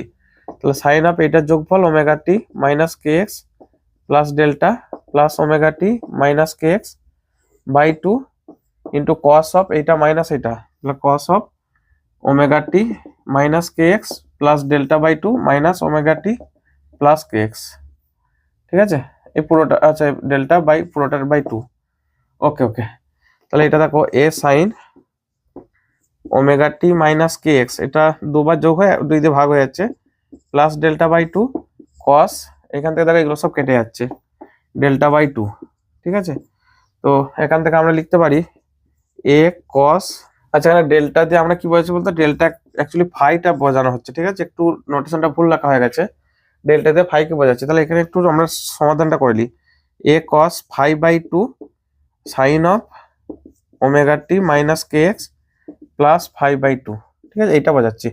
তো এই যে পুরো টার্মটা, এটা অ্যাকচুয়ালি আরেকটা বিস্তার, তাহলে এটা কি হচ্ছে ওয়াই, তাহলে ওয়াই সমান A prime sine of omega T minus K X plus 5/2। Actually delta জায়গায় 5 বোঝানো হচ্ছে, আমরা ভুল করে ডেল্টা লিখে দিচ্ছি, ওটা 5 বুঝবে প্রথম থেকে। 5টা মানে হচ্ছে দশা পার্থক্য, ডেল্টা দিয়ে ভাবো যে এটাকে ডেল্টাটাকেই দশা পার্থক্য বোঝানো হচ্ছে। ঠিক আছে, তাহলে এই যে মানে বিস্তারটা, এই যে বিস্তারটা এ কস 5/2, তাহলে এখানে লিখছি এ প্রাইম সমান হচ্ছে এ কস 5/2।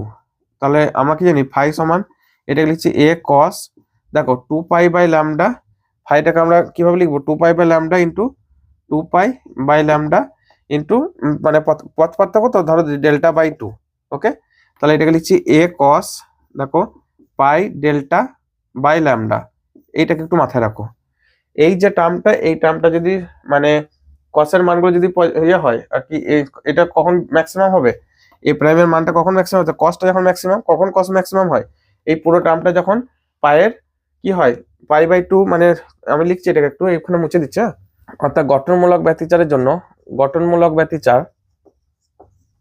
দেখো এখানে আমরা লিখতে পারি এই টার্মটাকে কসের মানগুলো π/2 এর যুগ্ম গুণিতক হয়, তাই তো।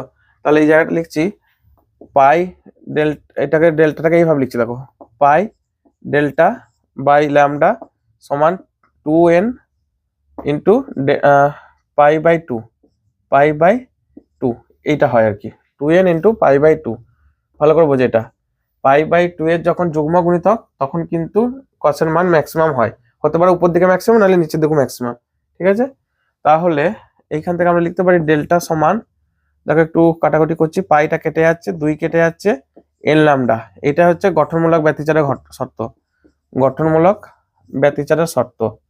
ঠিক আছে, মানে সেখানে উজ্জ্বল পট্টি গঠন করবে। আর একটা হচ্ছে ধ্বংসাত্মক ব্যতিচারের জন্য, এখানে লিখছি ধ্বংসাত্মক ব্যতিচারের জন্য, ধ্বংসাত্মক ব্যতিচার, তার জন্য আমরা কি লিখবো, এই যে টার্মটা এই π/2 এর যুগ্ম অযুগ্ম গুণিতক হবে, তার মানে পাই ডেল্টা/λ সমান 2n + 1 π/2। এই পাইটা কেটে দাও, তাহলে এখান থেকে দেখো ডেল্টা সমান 2n + 1 λ/2, এটা হচ্ছে ধ্বংসাত্মক ব্যতিচারের শর্ত। ঠিক আছে, তখন এক্ষেত্রে মানে একবার উজ্জ্বল পট্টি অন্ধকার পট্টি, উজ্জ্বল পট্টি অন্ধকার পট্টি এভাবে গঠন করবে। তোমরা ব্যতিচারের ঝালগুলো একটু ওই ফটো থেকে বা গুগল ফটো থেকে আরে দেখবে, তাহলে বুঝতে পারবে। ঠিক আছে, কেমন করে ঝালো তৈরি হবে, কারণ তোমাদের তো প্র্যাকটিক্যালটা নেই। প্র্যাকটিক্যাল গ্র্যাজুয়েশনে আছে ফ্রেনেলের বাইপিজম, কি বলে ইয়ং, হ্যাঁ ফ্রেনেলের বাইপিজমের সাহায্যে, তারপর হচ্ছে লয়েডস মিররের সাহায্যে, ওটা আমরা মাস্টার ডিগ্রিতে করেছিলাম লয়েডস মিররের সাহায্যে। গ্র্যাজুয়েশনে ওই যে ইয়েটা মানে ফ্রেনেলের বাইপিজম গ্র্যাজুয়েশন প্র্যাকটিক্যালটা ছিল, এখন হয়তো আরো চেঞ্জ করেছে সিলেবাস। ঠিক আছে, নেক্সট পরে কোশ্চেন এসো, বৈশিষ্ট্যমূলক এক্সক্লুসিভ বর্ণালীর কে আলফা কে বিটা চূড়া দুটি কিভাবে সৃষ্টি হয় ব্যাখ্যা করো। তো দেখো বৈশিষ্ট্যমূলক এক্সক্লুসিভ বর্ণালী কিভাবে তৈরি হয়, অ্যাকচুয়ালি এক্সক্লুসিভ কিভাবে তৈরি হয়, এটা ধরো একটা পরমাণু মডেল। ঠিক আছে, এটা হচ্ছে নিউক্লিয়াস মাঝখানে, তারপরে এই যে মানে যেগুলো দেখছো এগুলো হচ্ছে ইলেকট্রনের সেল। ওকে, প্রথমে এটা হচ্ছে কে কক্ষ, এল কক্ষ, এম কক্ষ, এইভাবে আছে। এখন বাইরে থেকে একটা শক্তিশালী ইলেকট্রন বা গতিশীল ইলেকট্রন এটাকে গিয়ে ধাক্কা দেয়, তখন এদের মধ্যে একটা ইন্টারাকশন হয়, ইলেকট্রনের আধার নেগেটিভ, এটা আধার নেগেটিভ, এদের মধ্যে একটা ইন্টারাকশন হয়। ঠিক আছে, তখন যে একটা এনার্জি এখানে বেরিয়ে আসে অর্থাৎ রিলিজ করে, সেটাই হচ্ছে এইচ নিউ, সেটাই হচ্ছে এক্স রে। ঠিক আছে, এক্স রে আকারে বেরিয়ে আসে। এখন ধরে নাও যে এই কে কক্ষ থেকে একটা ইলেকট্রন বেরিয়ে গেল, তাহলে কে কক্ষ এই জায়গাটা ফাঁকা হয়ে গেল। যখন কে কক্ষতে ফাঁকা হয়ে যাবে, যদি এই পরের কক্ষ অর্থাৎ এল থেকে কে কক্ষে আরেকটা ইলেকট্রন এসে ঝাঁপ দিয়ে সেই জায়গাটা পূরণ করে, অর্থাৎ লিখে দিচ্ছি এল থেকে কে কক্ষে যদি একটা ইলেকট্রন ঝাঁপ দেয়, তখন আমরা যে মানে একটা ইয়ে পাবো, অর্থাৎ তরঙ্গ পাবো, তরঙ্গটা যে এনার্জি পাবো, সেই এনার্জিটার যে গ্রাফটা এখানে তীব্রতার সাথে যে একটা গ্রাফ থাকে, তো যে চূড়াটা পাবো সেটা হচ্ছে কে আলফা, মনে থাকবে। আবার যদি কোনো কারণে এই ইলেকট্রনটা না আসতে পারে, দিয়ে যদি এম কক্ষ থেকে কে কক্ষে যদি ইলেকট্রন ছোটে, ঠিক আছে, এম কক্ষ থেকে, আমি এখানে একটু লিখছি, এম কক্ষ থেকে যদি কে কক্ষে ছোটে, অর্থাৎ এম থেকে কে কক্ষে যদি ইলেকট্রন এসে, তখন যে চূড়াটা পাবো সেটা হচ্ছে কে বিটা, যেটা অতটা তীব্র হয় না, তাই এই যে চূড়াটা একটু ছোট হয়, ঠিক আছে। অর্থাৎ এল কক্ষ থেকে কে কক্ষে এই ইলেকট্রনের শূন্যস্থানটা পূরণ করার জন্য যদি ইলেকট্রন ছুটে আসে, সেক্ষেত্রে আমরা কে আলফা চূড়াটা পাবো। আর যদি এই এম কক্ষ থেকে কে কক্ষে ইলেকট্রন এসে ছুটে আসে, সেক্ষেত্রে আমরা কে বিটা চূড়াটা পাবো, মনে থাকবে। এইভাবে একটু ভাষায় লিখবে। ওকে, নেক্সট পরের কোশ্চেন এসো। পরের কোশ্চেনটা বলছে যে 17 অথবা নিউক্লিয় রিঅ্যাক্টরের মূলনীতিটি লেখো। আমি এখানে শর্টে লিখে দিচ্ছি, অর নিউক্লিয় রিঅ্যাক্টরের মূলনীতি হচ্ছে, নিউক্লিয় রিঅ্যাক্টর যেটা আমাদের ব্যবহার করা হয় কোথায় বলতো, তাপ বিদ্যুৎ কেন্দ্রে, ঠিক আছে, সেটাকে একটু ভাষায় লিখবে সুনিয়ন্ত্রিত, আচ্ছা এখানটা মুছতে গেলেই ক্ষতি হচ্ছে, সুনিয়ন্ত্রিত, ওকে, নিউক্লিয় শৃঙ্খল, সুনিয়ন্ত্রিত নিউক্লিয় শৃঙ্খল বিভাজন বিক্রিয়া, বিভাজন বিক্রিয়া। এর জন্য রিঅ্যাক্টর ব্যবহার করা হয়, কারণ যদি নিয়ন্ত্রিত করতে না পারি, যদি সুন্দরভাবে নিয়ন্ত্রণ করতে না পারি, তাহলে কিন্তু একটা যে 3টে করে যে নিউট্রন তৈরি হচ্ছে, গৌণ নিউট্রন, তারা কিন্তু আরো, মানে আমরা তো স্যাম্পলটা নিচ্ছি বেশ খানিকটা, তো তার তো অনেকগুলো পরমাণু আছে, সেগুলোকে সবাইকে ধাক্কা দিতে এনার্জি রিলিজ করতে হবে, ফলে মুহূর্তে আমরা হু করে শেষ হবে, যেটা তোমরা জানো ওই নাগাসাকি এবং হিরোশিমা শহরে যেটা হয়েছিল আর কি, পারমাণবিক বোম ব্লাস্ট।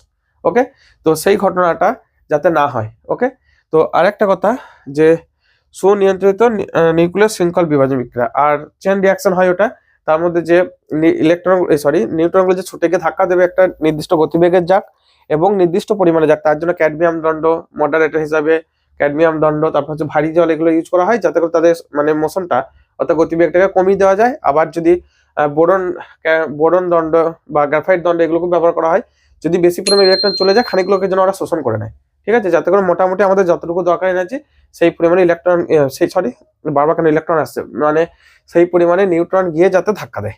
ওকে, এই হচ্ছে কাহিনী। ওকে, মেন কথাটা লিখবে যে নিউক্লিয়ার রিঅ্যাক্টরের মূলনীতি হলো সুনিয়ন্ত্রিত নিউক্লিয় শৃঙ্খল বিভাজন বিক্রিয়া, এই কথাটা লিখবে একটু, যে তারপর 2-4 লাইন ভাষায় লিখবে। আচ্ছা, পরে কোশ্চেন বলেছে যে একটি তেজস্ক্রিয় মৌলের অর্ধায় 2 ঘন্টা যদি তার প্রাথমিক ভর 64 গ্রাম হয়, তবে কত সময় পরে 4 গ্রাম মৌল অবশিষ্ট থাকবে। সিম্পল ফর্মুলা ফেলে দাও, অর্ধায় টি হাফ, এটা দিয়েছে 2 ঘন্টা, ঠিক আছে, আর টিটা বলেছে, টিটা জানতে চেয়েছে প্রাথমিক ভর 64 গ্রাম ও 4 গ্রাম অবশিষ্ট। আচ্ছা, টিটা কত জানতে চেয়েছে, N0টা প্রাথমিক ভর মানে হচ্ছে 64 গ্রাম, আর টি সময় পরে এনটা হচ্ছে 4 গ্রাম। ওকে, আমাদের যে ফর্মুলা n/n0 সমান 1/2 whole to the power T by T half, ঠিক আছে, এটা অ্যাপ্লাই করো, বা n মানে হচ্ছে 4 বা এটা হচ্ছে 64 সমান হাফ অফ টি বাই অর্ধায়ু বলেছে 2, ঠিক আছে, তাহলে এখান থেকে 4/64 কত 1/16, ঠিক আছে, সমান হচ্ছে হাফ অফ টি বাই 2, 1/16 টাকা লিখতে পারি 1/2 হোল টু দি পাওয়ার 4 সমান এইটাকে লিখতে পারি হাফ অফ টি বাই 2। তো হাফ আর হাফ সমান আছে, মানে বেসটা সমান আছে, তাহলে পাওয়ারটা সমান, অর্থাৎ টি বাই 2 এর মান হবে 4, টি বাই 2 সমান 4, তাহলে টি সমান হচ্ছে 8 ঘন্টা পর, ঠিক আছে, 8 ঘন্টা পরে তার 64 গ্রাম থেকে অবশিষ্ট কত থাকবে 4 গ্রাম। ওকে, পরে কোশ্চেন এসো।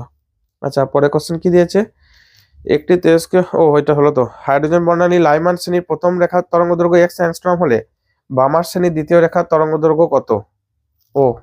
আচ্ছা, লাইমান শ্রেণীতে যে তরঙ্গগুলো বের হয় তাদের যে তরঙ্গ দৈর্ঘ্যের রাশিমালাটা 1/λ সমান রিডবার্গ কনস্ট্যান্ট 1 এখানে 1² মাইনাস 1 মানে n², ঠিক আছে, আর বামার শ্রেণীতে কোথা থেকে শুরু হয় 1/λ, এটাকে λ2 দিচ্ছি, তাহলে λ1 সমান r ইন্টু 1/lbp, মানে পরেরটা অর্থাৎ 2² থেকে তারপরে শুরু হয়, ঠিক আছে, n মানে হচ্ছে 3 4 5 6, এখানে n মানে হচ্ছে 2 3 4 ডট করে, মানে 1 পর থেকে স্টার্ট হবে, আর এখানে n মানে হচ্ছে 3 4 5 ডট করে, ঠিক আছে, মানে 2 এর পর থেকে স্টার্ট হবে। এখন কি কি শর্ত দিয়েছে ভালো করে পড়ো। বলেছে লাইমান শ্রেণীর প্রথম রেখা মানে হচ্ছে এই একের পরবর্তী কক্ষপথ 2 মানে এর মান 2 থেকে স্টার্ট হবে, অর্থাৎ প্রথম রেখার জন্য তাহলে 1/λ, মানে এটাকে বলেছে 1/x, মানে ল্যামডার মানটা দিয়েছে x, এটা হবে r ইন্টু 1/1² আর এটা n এর পরেই হবে মানে 1/2²। তাহলে এখান থেকে দেখো 1/x সমান r ইন্টু 1 - 1/4 মানে 3/4, ঠিক আছে। আর বামার শ্রেণীর জন্য কি বলে দিয়েছে, বামার শ্রেণীর জন্য বলেছে দ্বিতীয় রেখা। তাহলে বামার শ্রেণীর দ্বিতীয় রেখা মানে কি, প্রথম রেখা মানে nটা 1, nটা হচ্ছে 2 এর পর 3, দ্বিতীয় রেখা মানে nটা 4, দ্বিতীয় রেখা বামার শ্রেণীর দ্বিতীয় রেখা মানে হচ্ছে n এর মানটা হবে 4, মানে 2 এর পর 3, 3 হলে প্রথম রেখা, তারপর 4 হলে দ্বিতীয় রেখা। তাহলে 1/λ2 বা 1/λ করো সমান r ইন্টু 1/2² মাইনাস 1/4², ঠিক আছে। তাহলে 1/λ r ইন্টু এটা কত হচ্ছে 1/4 মাইনাস 1/16 মানে 3/16, ওকে। এটা 2 নম্বর ইকুয়েশন আর এটা 1 নম্বর ইকুয়েশন, দুটোকে ভাগ করে দাও, 2/1, ঠিক আছে। তাহলে না 1/2 করবো, 1/2 করি, তাহলে একবারে চলে আসবে। তাহলে 1/x ওইটা হবে বাই 1/λ, এটা দেখো r ইন্টু 3/4 বাই এটা হবে r ইন্টু 3/16, ওকে। তাহলে এখান থেকে ক্যালকুলেট করো, ল্যামডা উপরে হচ্ছে λ/x সমান এখানে আর কেটে যাচ্ছে, তো 3/4 একটু ভেঙেই করি যাতে ভুল না হয়, 16/3। তাহলে এখান থেকে λ/x 3 কেটে যাচ্ছে, 4 4 16 সমান 4। তাহলে এখান থেকে আসছে দেখো ল্যামডা সমান 4x অ্যাংস্ট্রম, ওকে, এটা হচ্ছে অ্যাংস্ট্রম ইউনিট। ল্যামডা সমান 4x অ্যাংস্ট্রম, উত্তর কি আছে, হ্যাঁ ঠিকই আছে। অর্থাৎ সেক্ষেত্রে বামার শ্রেণীর দ্বিতীয় রেখার তরঙ্গ দৈর্ঘ্য হবে তখন 4x মানে 4 গুণ আর কি, ওকে। পরের কোশ্চেন এসো। পরের কোশ্চেনটা বলেছে যে তেজস্ক্রিয় পদার্থের সক্রিয়তা বলতে কি বোঝায়, যে একক সময়ে তেজস্ক্রিয় পদার্থের বিঘটনের হারকে সক্রিয়তা বলে, মানে কি হারে বিঘটিত হচ্ছে সেটাই তার সক্রিয়তা, ঠিক আছে। এগুলো জাস্ট থিওরিটিক্যাল কোশ্চেন, কঠিন কিছু নয়, তাই লেখালেখির দিকে গেলাম না আর কি। বিটা প্লাস বিঘটনে একটি উদাহরণ দাও। ও বিটা প্লাস মানে হচ্ছে পজিট্রন বিঘটন আর কি, ঠিক আছে। পজিট্রন, বিটা প্লাস থাকা মানে পজিট্রন, মাইনাস থাকা মানে বিটা কণা, ওকে। এর উদাহরণ হচ্ছে এক হচ্ছে যখন প্রোটন থেকে যখন নিউট্রনে পরিণত হয় সেটা একটা উদাহরণ, মানে 1p1 থেকে যখন 1n0 হবে, এটা নিউট্রনের আধার নাই কিন্তু ভর আছে, প্লাস 0e+1। তো দেখো এই 0e+1টা হচ্ছে পজিট্রন, ঠিক আছে, এটা হচ্ছে পজিট্রন, এটা একটা হবে। আর একটা উদাহরণ যেমন ধরো কার্বন থেকে যখন বোরন কনভার্ট হচ্ছে, কার্বন মানে হচ্ছে যেমন ধরো 11c6 থেকে 11b5 প্লাস 0e+1, এটা একটা প্লাস একটা অ্যান্টিনিউট্রিনো তৈরি করে। তো কার্বন থেকে যখন বোরন এই যে আইসোটোপটা কনভার্ট হচ্ছে তখন কিন্তু 11 হ্যাঁ, তখন আমাদের বিটা প্লাস নির্গত হয়, ঠিক আছে।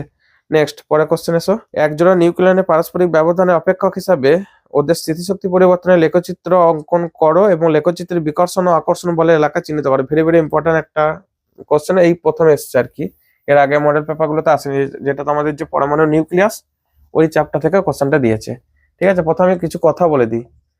8 অর বি, ধরো এটা একটা নিউক্লিয়াস, ঠিক আছে। নিউক্লিয়াসের মধ্যে এইভাবে নিউক্লিয়ন গুলো আছে। তো নিউক্লিয়ন মানে কি বলতো, প্রোটন আছে নিউট্রন আছে, ঠিক আছে, প্রোটন আছে নিউট্রন আছে, ভালো করে বোঝো। এইগুলো হচ্ছে প্রোটন, এগুলো হচ্ছে নিউট্রন। এরপর আমি এই জিনিসটাকে বাইরে টেনে দেখাচ্ছি। তাহলে এইটা হচ্ছে ধরো একটা প্রোটন, ঠিক আছে, এইটা হচ্ছে একটা প্রোটন, ওকে।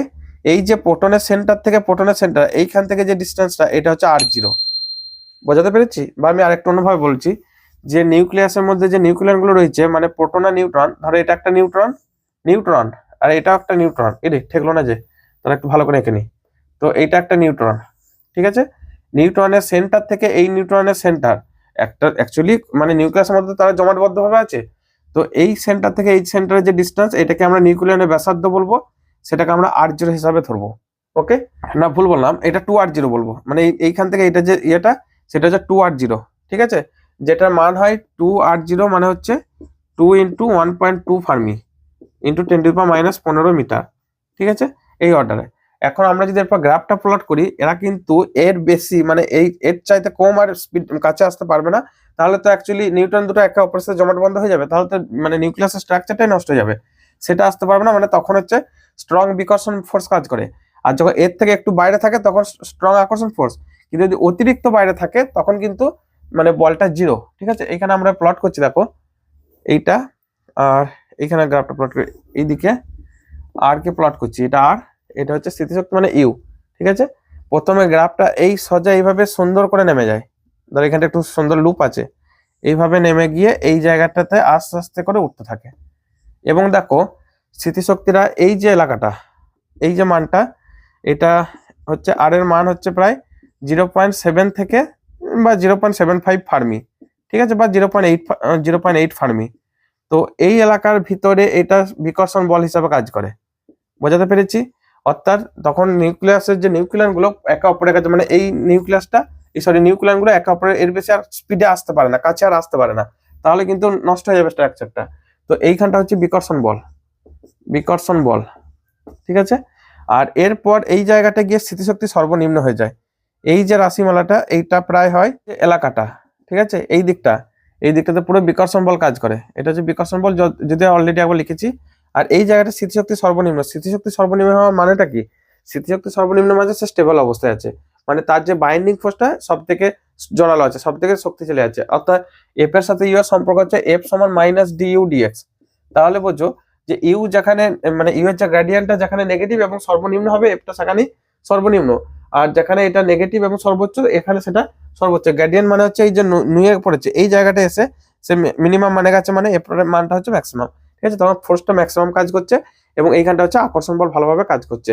তোমাদেরও দেখবে যখন মানে স্মৃতিশক্তি বেশি হয়ে যায়, তোমরা এখন প্রচন্ড রেগে যাও, কি করো, ঘর দুয়ার ভেঙে, জিনিসপত্র ভেঙে, কাউকে 5টা গালিগালাজ করে, বা হয়তো খাওয়া দাওয়া বন্ধ করতে, যে কোনো ভাবে তোমাদের পটেনশিয়াল এনার্জিটাকে লো করার চেষ্টা করো না।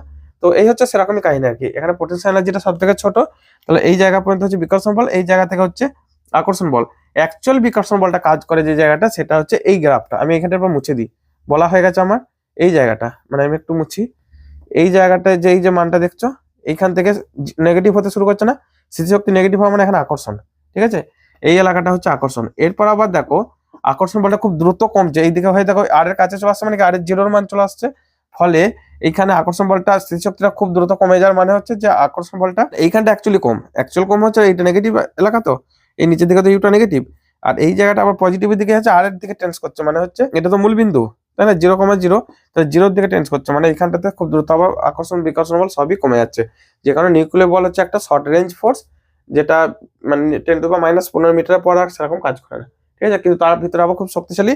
আবার এই জায়গাটার ভিতরে বিকর্ষণ বল, আর এখান থেকে এইটুকুর মধ্যে এটা হচ্ছে আকর্ষণ বল, বাকি এখান থেকে আবার কমে আসছে। ওকে, নেক্সট পরের কোশ্চেন এসো। এলইডি আইভি বৈশিষ্ট্য লেখচিত্র অঙ্কন করো।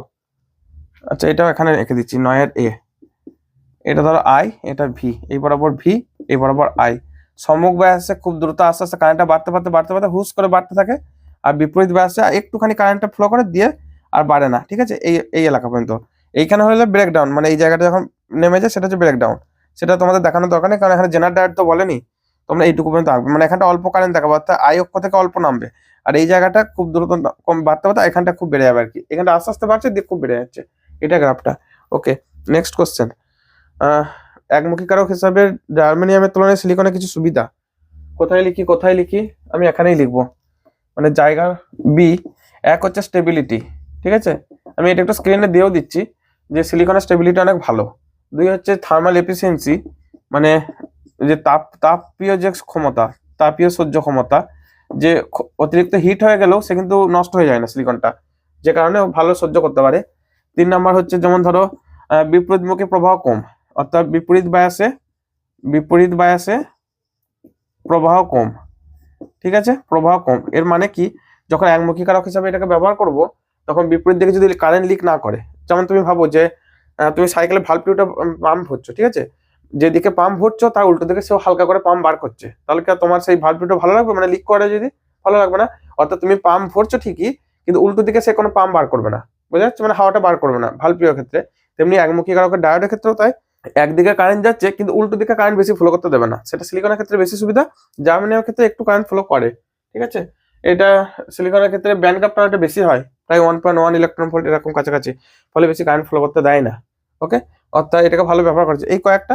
তারপর কর্মদক্ষতা ভালো, 4 নম্বর হচ্ছে কর্মদক্ষতা, আমি এখানে হালকা করে লিখছি। নেক্সট পরে কোশ্চেন এসো। পদার্থ লজিক বর্তনী আউটপুট নির্ণয় করো। আচ্ছা, লজিক বর্তনী এটা আঁকতে হবে, তোমরা যদি এটা স্ক্রিনশট নেবে যা করবে দেখে নাও একটু, আমি তাড়াহুড়ো করছি। এরপর এটার আউটপুট জানতে চাইছে। দেখো এই এ থেকে সিগন্যাল সোজা একটা এখানে কোথায় কি যাচ্ছে, এ যাচ্ছে, ঠিক আছে। এ থেকে এ একটা নট গেট দিয়ে দিয়েছে না, তাহলে এইখানটা কি ঢুকবে, এ বার ঢুকবে। আর এইখান থেকে বি সিগন্যাল যাচ্ছে, মানে বি এখানটায় যাচ্ছে ধরো ইনপুট হিসাবে। তো এখানটা এন্ড গেট, মানে এখানটা কি দাঁড়াবে, এ বার ডট বি, ঠিক আছে, এ বার ডট বি। আচ্ছা এইখানটা তাহলে এ বার ডট বি যাচ্ছে, দেখো এ বার ডট বি। এবার এই দুটো আবার অর গেটে সংযোগ হবে, তাহলে এই ওয়াই এর মানটা কত দাঁড়াবে, অর গেট মানে যোগ করে দিচ্ছে তো, তাহলে এ প্লাস এ বার বি, ঠিক আছে। এটা আউটপুট হবে এ প্লাস এ বার বি। তোমরা বুলিয়ান অ্যালজেব্রা অ্যাপ্লাই করার দরকার নেই, ফালতু সুস্থ শরীরকে ব্যস্ত করতে যেও না, মানে যেটুকু আসবে সেটুকুই রেখে দেবে, যে নতুন করে ওইটা টার্মটাকে বার করবো বা বীজগণিতটাকে সলভ করবো বুলিয়ান অ্যালজেব্রার সাথে কোনো দরকার নেই, ঠিক আছে। তারপরটা বলেছে 150 ওহম রোধের মধ্যে দিয়ে তড়িৎ প্রবাহ কত হবে নির্ণয় করে একটা সার্কিটের চিহ্ন দিয়েছে। দেখো একটা কানেকশন দিয়েছে, দিয়ে বলেছে যে 150 ওহম রোধটার মধ্যে দিয়ে কত কারেন্ট যাবে।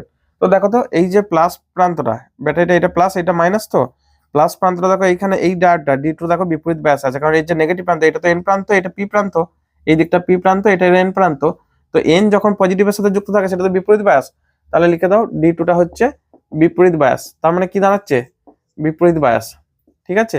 আর ডি ওয়ানটা হচ্ছে সম্মুখ বায়াস, ঠিক আছে, সম্মুখ বায়াস। তাহলে কি দাঁড়ালো, যে বিপরীত বায়াস মানে এইদিকে কোনো কারেন্ট যাবে না, তাহলে এই রেজিস্ট্যান্সটা কি পুরো বাদ দিতে হবে, এই লাইনটা কোনো কারেন্টই যাচ্ছে না, শুধু কারেন্ট যাবে এই দিকটা হয় এই দিকটা। আবার যখন সম্মুখ বায়াসে, আর সম্মুখ বায়াসে কি করে বুঝবে, এর তো ডায়োডের যে সিলিকন ডায়োড বা জার্মেনিয়াম ডায়োড তার ক্ষেত্রে প্রায় 0.75 বা 0.7 ভোল্ট হচ্ছে তার নি ভোল্টেজ একটা লাগে, মানে ওইটুকু ভোল্টেজ দিতে হয়, তারপর কারেন্ট ফ্লো করতে শুরু করে, তখন সে শর্ট সার্কিট হিসাবে কাজ করে, ঠিক আছে। তো যেহেতু এটা 10 ভোল্ট সেই তুলনায় অনেক বেশি, তাহলে এই পুরো সার্কিটে এই যে জিনিসটা এ কিন্তু মানে শর্ট সার্কিট হিসাবে কাজ করবে, অর্থাৎ ওইখানে ডায়োডটা রাখলেও চলে না রাখলেও চলে, মানে সে জাস্ট একটা পরিবাহী তার হিসাবে কাজ করবে। এটা হচ্ছে 50 ওহম, ঠিক আছে, এটা হচ্ছে ব্যাটারিটা 10 ভোল্ট, আর এটা হচ্ছে 150 ওহম রেজিস্ট্যান্স। খেয়াল করো এই মাঝেরটা বাদ দিয়ে দেওয়ার জন্য এই পুরো সিস্টেমটা শ্রেণী সমবায় চলে এসছে, তাই না। তাহলে এখানে আমাদের অ্যাপ্লাই করে দাও যে ই সমান আই ইন্টু আর প্লাস আর বা আর ওয়ান প্লাস আর টু, ঠিক আছে, আর ওয়ান প্লাস আর টু। তো তাহলে আইটা আগে বার কর না, এটা কত বলেছে 10 ভোল্ট, আর ওয়ানটা হচ্ছে 50 প্লাস এটা হচ্ছে 150, তাহলে 10/200 মানে 1/20, 5/100। এটা আমাদের মানে হিসাবে সুবিধাতে 5/100 করলাম, 0.05 অ্যাম্পিয়ার। তাহলে কি দাঁড়ালো, এর মধ্যে যে কারেন্ট যাবে 0.05 অ্যাম্পিয়ার, ঠিক আছে, এইটাতে কোনো কারেন্ট যাবে না, ওকে। তো এখানে একটা উত্তরটা একটু 0.04 অ্যাম্পিয়ার দিয়েছে, ওটা ভুল আছে, ঠিক আছে, উত্তরটা ঠিক নেই, ওকে। পরে কোশ্চেন দেখো, তারপর কি বলেছে, সাধারণ নিঃসরক বৈশিষ্ট্য লেখার জন্য এনপিএন ট্রানজিস্টরের বর্তনী চিত্র অঙ্কন করো। তাহলে এটা একটা ট্রানজিস্টর, ঠিক আছে, এনপিএন ট্রানজিস্টর মানে এর যে নিঃসরক প্রান্ত এটাতে কারেন্ট বেরোবে, ওকে, এটাতে কারেন্ট বেরোবে, এটা হচ্ছে ই টার্মিনাল আর এটা হচ্ছে সি টার্মিনাল, ঠিক আছে। তো এই দুটো দিয়ে কারেন্ট ঢুকছে আইসি, এইদিকে বি টার্মিনাল এটা বি, কারেন্ট ঢুকছে আইবি, ট্রানজিস্টরকে রক্ষা করার জন্য এখানে একটা রেজিস্ট্যান্স আর বি, ঠিক আছে। আচ্ছা এটাকে মানে সম্মুখ বায়াসে রাখা ইনপুটটাকে, তাহলে এটা এন, এটা পি, এটা এন, এনপিএন ট্রানজিস্টর। তাহলে কি আছে, এটা পি মানে পজিটিভটা যুক্ত থাকবে, ওকে, এটা পজিটিভ, ওকে। আচ্ছা এই পুরো সিস্টেমটা এরপর একসাথে গ্রাউন্ড করা থাকবে। এই জায়গাটা দেখো এইখানটা একটা রেজিস্ট্যান্স দেওয়া থাকবে, লোড রেজিস্ট্যান্স বলা হয় আর এল, ঠিক আছে। আর এইখানটাতে আমাদের বিপরীত বায়াস রাখতে হবে, তার মানে এটা এন প্রান্ত, এন প্রান্তের সাথে আমাদেরকে এই জায়গাটা দেখো এন প্রান্ত, এনটার সাথে আমাদেরকে পজিটিভ যুক্ত করতে হবে, ঠিক আছে। তো এটা হচ্ছে ভিসিসি, যে অ্যাকচুয়াল কালেক্টরের বায়াস দেবে সে হচ্ছে ব্যাটারিটা ভিসিসি। আর এখানে কারেন্ট ঢুকছে এইদিকে, এটা এইদিকে কারেন্ট আসছে, এই পুরো সিস্টেমটা এখানে গ্রাউন্ড করে দিচ্ছি, গ্রাউন্ড করতে হবে, নাহলে ট্রানজিস্টর পুড়ে যাওয়ার চান্স থাকে, মানে যখন অতিরিক্ত কারেন্ট চলে এলে তখন পুড়ে যেতে পারে, তার জন্য অনেক সেফটি মেজার আগে অ্যাপ্লাই করতে হয়, গ্রাউন্ড করা, এখানে রেজিস্ট্যান্স দেওয়া, ঠিক আছে, এখানে রেজিস্ট্যান্স দেওয়া, ওকে। এই হচ্ছে মোটামুটি এনপিএন ট্রানজিস্টর সাধারণ নিঃসরক বর্তনী চিত্র আঁকার জন্য। আর কিছু লাগবে কি, এইটা এখানের মধ্যে যে VB voltage difference, sorry VCE, ঠিক আছে, এইটার সাথে এই প্রান্ত, আর এইটা হচ্ছে ভিবি যে ভোল্টেজ ডিফারেন্স এই জায়গাটা, ঠিক আছে, এই জায়গাটা হচ্ছে ভিবি ভোল্টেজ ডিফারেন্স, ওকে। এই হচ্ছে কাহিনী, এই হচ্ছে সার্কিটটা, সিম্পল সার্কিট, বেশি কিছু আঁকতে যাও না, ওকে। তারপর কিছু একটা কোশ্চেন দিয়েছে যে ট্রানজিস্টরের পরিবর্তিত বৈশিষ্ট্য লেখ বলতে কি বোঝায়, নয়ের অথবা সি, নয়ের অর সি। তো ভিসিটাকে স্থির রেখে আমরা একটু আগে দেখছিলাম না, ডান দিকে যেটা ছিল আর কি আউটপুট, মানে আউটপুট যে ভোল্টেজ ডিফারেন্স সেটাকে স্থির রেখে আমরা যে গ্রাফ টানবো, স্থির রেখে আমরা যখন আইসি ভার্সেস আইবি যে গ্রাফ টানবো, মানে কালেক্টর কারেন্টের সাথে বেস কারেন্টে, সেটা হচ্ছে পরিবর্তী বৈশিষ্ট্য, এবং এটা বিটার যে মান হয় তোমরা জানো del IC by del IB, ঠিক আছে। এই যে বিটার মানটা এটা কনস্ট্যান্ট হয়, অর্থাৎ এক্ষেত্রে এই যে গ্রাফটা সোজা স্ট্রেট লাইন হয়, এইদিকে হচ্ছে আইবি, এইদিকে হচ্ছে আইসি, এটা হচ্ছে পরিবৃত্তি বৈশিষ্ট্য লেখ। ওকে, পরিবৃত্তি বৈশিষ্ট্য লেখ। ওকে, আরেকটা হয় সেটা হচ্ছে দেখো আউটপুট বৈশিষ্ট্য লেখ, সেটা গ্রাফগুলো এইভাবে উঠতে থাকে, মানে সেগুলো স্ট্রেট লাইন হয় না কিন্তু, অর্থাৎ ভিসির সাপেক্ষে আইসি যে গ্রাফটা। পরে কোশ্চেন এসো, দেখা যাচ্ছে বিস্তর বিরূপিত তরঙ্গের প্রতিবেদ তথ্য সংকেতে উপস্থিত সর্বোচ্চ কম্পাঙ্কের দ্বিগুণ হয়। ও, তো এই কোশ্চেনটাকে আমি একটু লিখে নিয়েছি, এগুলোকে আমি আর অত মনে রাখি না বলে। যে মডুলেটের যে তরঙ্গটা তার যে রাশিমালাটা V0 সাইন ওমেগা টি, ক্যাপিটাল ওমেগাটা হচ্ছে ক্যারিয়ার ওয়েভ বা বাহক তরঙ্গের যে কম্পাঙ্ক, বিটা মডুলেশন সূচক। এখানে সাইন ওমেগা টি এটা হচ্ছে তথ্য সিগন্যালের যে ইয়েটা রাশিমালা। এটা কিন্তু ভাঙলে এরকম আছে, দেখো দুটো টার্ম আছে, একটা হচ্ছে omega minus omega, omega plus omega. তো নয়েজটা সব যদি যোগ করি তখন omega minus omega del omega, এটা হচ্ছে ওমেগা প্লাস ডেল ওমেগা। তাহলে পার্টস অফ ডিটা এটা আসবে দেখো, মানে সি থেকে ডি যে দূরত্ব সিডি, তাহলে omega plus del omega minus omega minus del omega. এই মানটা আছে দেখো 2 into omega plus del omega, তার মানে হচ্ছে 2 ইন্টু এই ইয়ের মানে তথ্য সংকেতের সর্বোচ্চ কম্পাঙ্ক। ওমেগাটা হচ্ছে তথ্য সংকেতের কম্পাঙ্ক, তার ম্যাক্সিমাম হবে, এখানে প্লাস আছে মানে ম্যাক্সিমাম, মাইনাস থাকলে মিনিমাম হইতো। তাহলে তথ্য সংকেতের সর্বোচ্চ কম্পাঙ্ক, এটাই জাস্ট একটু দেখাতে বলেছে, তোমরা এই থিওরির আকারে এটাকে লিখে নেবে।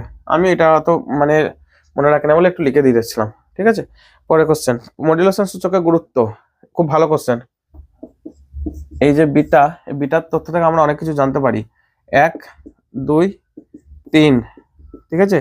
বিটা যদি লেস দ্যান 1, বিটা যদি গ্রেটার দ্যান 1, বিটা ইকুয়ালস 1, তখন তিনটে কেসে 3 রকম কেস হয়। দেখো এই বিটা সমান 1 এটা হচ্ছে আমাদের জন্য বেস্ট, ঠিক আছে। এটা ক্ষেত্রে মানে দক্ষতা, অর্থাৎ এক্ষেত্রে সর্বোচ্চ দক্ষতায় কাজ করে, সর্বোচ্চ দক্ষতা, ঠিক আছে। আর একটা কথা, সর্বোচ্চ দক্ষতায় কাজ করে এবং হচ্ছে যে তখন যে নয়েজ কম, ক্ষয় কম, মানে যেরকম সিগন্যাল ক্ষয় আর কি, সেটাও কম এবং সহনীয় মাত্রায় থাকে, এটা আমাদের জন্য বেস্ট। ওকে, সহনীয় মাত্রায় থাকে। অন্যদিকে বিটা লেস দ্যান 1 হলে সেক্ষেত্রে দক্ষতা কম কিন্তু এও কম, মানে নয়েজও কম, ঠিক আছে। কিন্তু আমাদের দক্ষতাই যদি কম হয় তাহলে লাভ কিছু নাই। আবার বিটা গ্রেটার দ্যান 1 এটাকে বলে ওভার মডুলেশন, ঠিক আছে।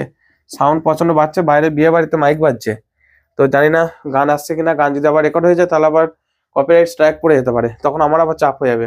তো যদি সেরকম কোনো রেস্ট্রিকশন চলে আসে তাহলে আমাকে ভাবতে হবে, তার জন্য আমি একটু চেঁচিয়ে কথা বলছি যাতে করে বাইরের সাউন্ডের জন্য এর সাথে অ্যাড না হয়, মানে যাতে করে শুধু মাইক্রোফোনটা শুধুই যেন তোমাদের মানে আমার সাউন্ডটা নাই আর কি।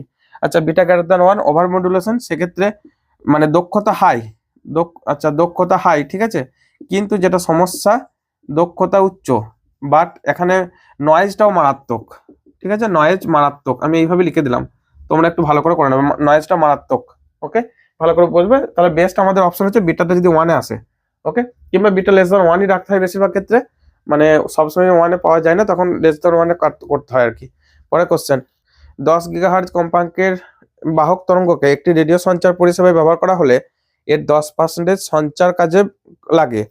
আচ্ছা, সঞ্চার কাজে প্রতিটি চ্যানেলে প্রতিভেদ 5 কিলোহার্জ হলে একই সময়ে কতগুলি রেডিও চ্যানেল সঞ্চালন হবে। তোমরা জানো যে আমাদের রেডিও তো চালাই বাড়িতে, এখন যদি অনেকটা উঠে গেছে তবু তোমাদের ফোনে তো দেখবে, মোবাইলের FM রেডিওরে আছে, একটা ব্যান্ড দেওয়া থাকে, এর মধ্যে খানিকগুলো মানে সিগন্যাল ধরবে, ধরো এখান থেকে এতটা একটা সিগন্যাল, এখান থেকে আরেকটা পরেরটা আরেকটা, এইভাবে আর কি। টোটাল ধরো 10টা সিগন্যাল ধরলো, আমি বললাম যে 1 মেগাহার্জের মধ্যে, সাপোজ আমি বলছি ডিস্টেন্সটা 1 মেগাহার্জ, তো 10টা সিগন্যাল করা মানে কি 1 মেগাহার্জকে 10 দিয়ে ভাগ করে দাও, প্রত্যেকটা চ্যানেল মোটামুটি কতটা মানে ব্যান্ড ওয়েথ পেয়ে যাচ্ছে সেটা জানা যাবে। অর্থাৎ ধরো এইখান থেকে এতটা হচ্ছে ব্যান্ড ওয়েথ, যেটা বলছে 10 গিগাহার্জ, 10 গিগাহার্জ মানে হচ্ছে 10 × 10⁹ হার্জ, ঠিক আছে। এখান থেকে এটা একটা রেডিও চ্যানেল নিল, মানে এখানটা একটা নিল, এইখান থেকে আরেকটা রেডিও চ্যানেল নিল, এইখান থেকে আরেকটা, সেটা প্রত্যেকটা যে তারা ব্যান্ড ওয়েথটা নিচ্ছে সেটা বলে দিয়েছে, কি দিয়েছে 5 কিলোহার্জ করে প্রতিবেদ, ঠিক আছে। এ 5 কিলোহার্জ নিল, মানে 5 × 10⁻³ হার্জ, এ 5 কিলোহার্জ নিল, এ নিল, এরকম করে টোটাল ধরো 1টা 2টো 3টে 4টে 5টা, এখানে আমাদের 5টা আসছে, ধরে নিচ্ছি এক্সট্রা চ্যানেল আসবে, ঠিক আছে। ধরি মোট চ্যানেল সংখ্যা সেটা হচ্ছে XT। একটু তাড়াহুড়ো লিখছি, লেখাটা একটু খারাপ হবে, ম্যানেজ করে নেবে, ঠিক আছে, আমার মুখের কথা শুনলেই হবে। ওকে, কারণ ওই বাইরে সাউন্ডটা আসছে, যদি সাউন্ডটা আসছে যে আমার সমস্যা হবে আর কি। তো সেক্ষেত্রে দেখো এই মোট যে x করে, অতএব x ইন্টু প্রত্যেকটা ইয়ে কত হবে 5 কিলোহার্জ করে। এইটা আবার বলেছে টোটাল 10 গিগাহার্জ দিয়েছে কি ঠিকই, কিন্তু তার 10% সঞ্চার ব্যবস্থায় কাজে লাগছে। তাহলে অবশ্যই এটা 10 গিগাহার্জ পুরো হবে না, তার 10%। ঠিক আছে, তাহলে 10 গিগাহার্জের 10% কাজে লাগছে। মানে অ্যাকচুয়ালি যে ইয়েটা পাঠাচ্ছে, সিগন্যাল যে পাঠাচ্ছে, ধরো আমাদের আকাশবাণী কলকাতা, সেখান থেকে যেটা পাঠাচ্ছে 10 গিগাহার্জ, কিন্তু তার আবার কিছুটা লস হয়ে যায়, নয়েজ হয়, কিছুটা শোষণ হয়, সবকিছু মিলে পড়ে থাকছে, তার 10% কাজে লাগছে, মানে তার 10% এখানে কাজে লাগছে। তাহলে দেখো এখান থেকে x ইন্টু এটা 5 ইন্টু 10⁻³ হার্জ সমান 10 ইন্টু 10⁹ ইন্টু 10% মানে 1/10। ঠিক আছে, তাহলে এখান থেকে x সমান মান পাচ্ছি দেখো 10 ইন্টু 10⁹ বা এটা 10⁻³ এটা হচ্ছে 5, তাহলে আসছে 2 গুণিত 10⁶ ঠিক লিখলাম। 10 হচ্ছে 10 গুণিত 10⁹, আচ্ছা এটা ভুল হয়েছে, এটা 10⁶/5 10⁶/5 মানে 10 গুণিত 10⁵, এখানে 5 টাকা লিখে নিচ্ছি, তাহলে এটা হবে 2 গুণিত 10⁵ হার্জ, প্রত্যেকটা মানে 0.2 মেগাহার্জ করে আসবে আর কি, 0.2 মেগাহার্জ একটা চ্যানেল নেবে। ঠিক আছে, তাদের যে ব্যান্ডউইথটা মানে তারা যতটা জায়গা নেবে আর কি। তো এটা অ্যান্সার কত দেওয়া আছে, ধরো অ্যান্সারটা মিলিনি, 2 × 10⁵ হার্জ। ও আচ্ছা উপরেরটাই আছে, তোমরা এটা অ্যান্সার করবে, অসুবিধা নাই। ঠিক আছে, নেক্সট পরের কোশ্চেন, আমরা শেষের দিকে এসে গেছি। 10 পরের কোশ্চেনটা বলেছে একটি বাহক তরঙ্গের কম্পাঙ্ক 3 × 10⁸ হার্জ হলে মনোপোল অ্যান্টেনার দৈর্ঘ্য কত? মনে রাখবে মনোপোল অ্যান্টেনার দৈর্ঘ্য হয় তরঙ্গ দৈর্ঘ্যের প্রায় 1/4 অংশ। মনোপোল যে অ্যান্টেনা, মনোপোল অ্যান্টেনার দৈর্ঘ্য, অ্যান্টেনা এর দৈর্ঘ্য এর মান হবে প্রায় λ/4। ল্যামডা মানে হচ্ছে c/নিউ ইন্টু 1/4। সি মানে ওই তড়িৎচুম্বকের তরঙ্গের বেগ কত হয় 3 × 10⁸, নিচে দেওয়া আছে 3 × 10⁸, মানে তার যে কম্পাঙ্কটা এত হার্জ আছে ইন্টু 1/4, তাহলে এটা হবে দেখো 1/4 মানে মিটারে 0.25 মিটার। ঠিক আছে, 0.25 মিটার। উত্তর ঝটপট উত্তর দেখো দিয়ে বেরিয়ে চলে যাও। হ্যাঁ ঠিক আছে, পরেরটা 11 কোশ্চেন কি বলেছে, দেখাও যে কোনো প্রিজমের প্রতিসরক কোণ তার উপাদানের সংকট কোণের দ্বিগুণের অধিক হলে ওই প্রিজমে কোনো আলোক প্রতিষ্ঠিত হয়ে নির্গত হতে পারে না। ধরো এটা হচ্ছে ABC হচ্ছে একটা প্রিজমের ছেদ। ঠিক আছে, তো এইখান থেকে এটা ধরো একটা লম্ব, এই তলটাতে একটা লম্ব আর এই তলটাতে একটা লম্ব। তো আমি এখান থেকে একটা রশ্মি ফেলেছি, সাপোজ এটা I1 কোণে ফেলেছি, PQ একটা রশ্মি।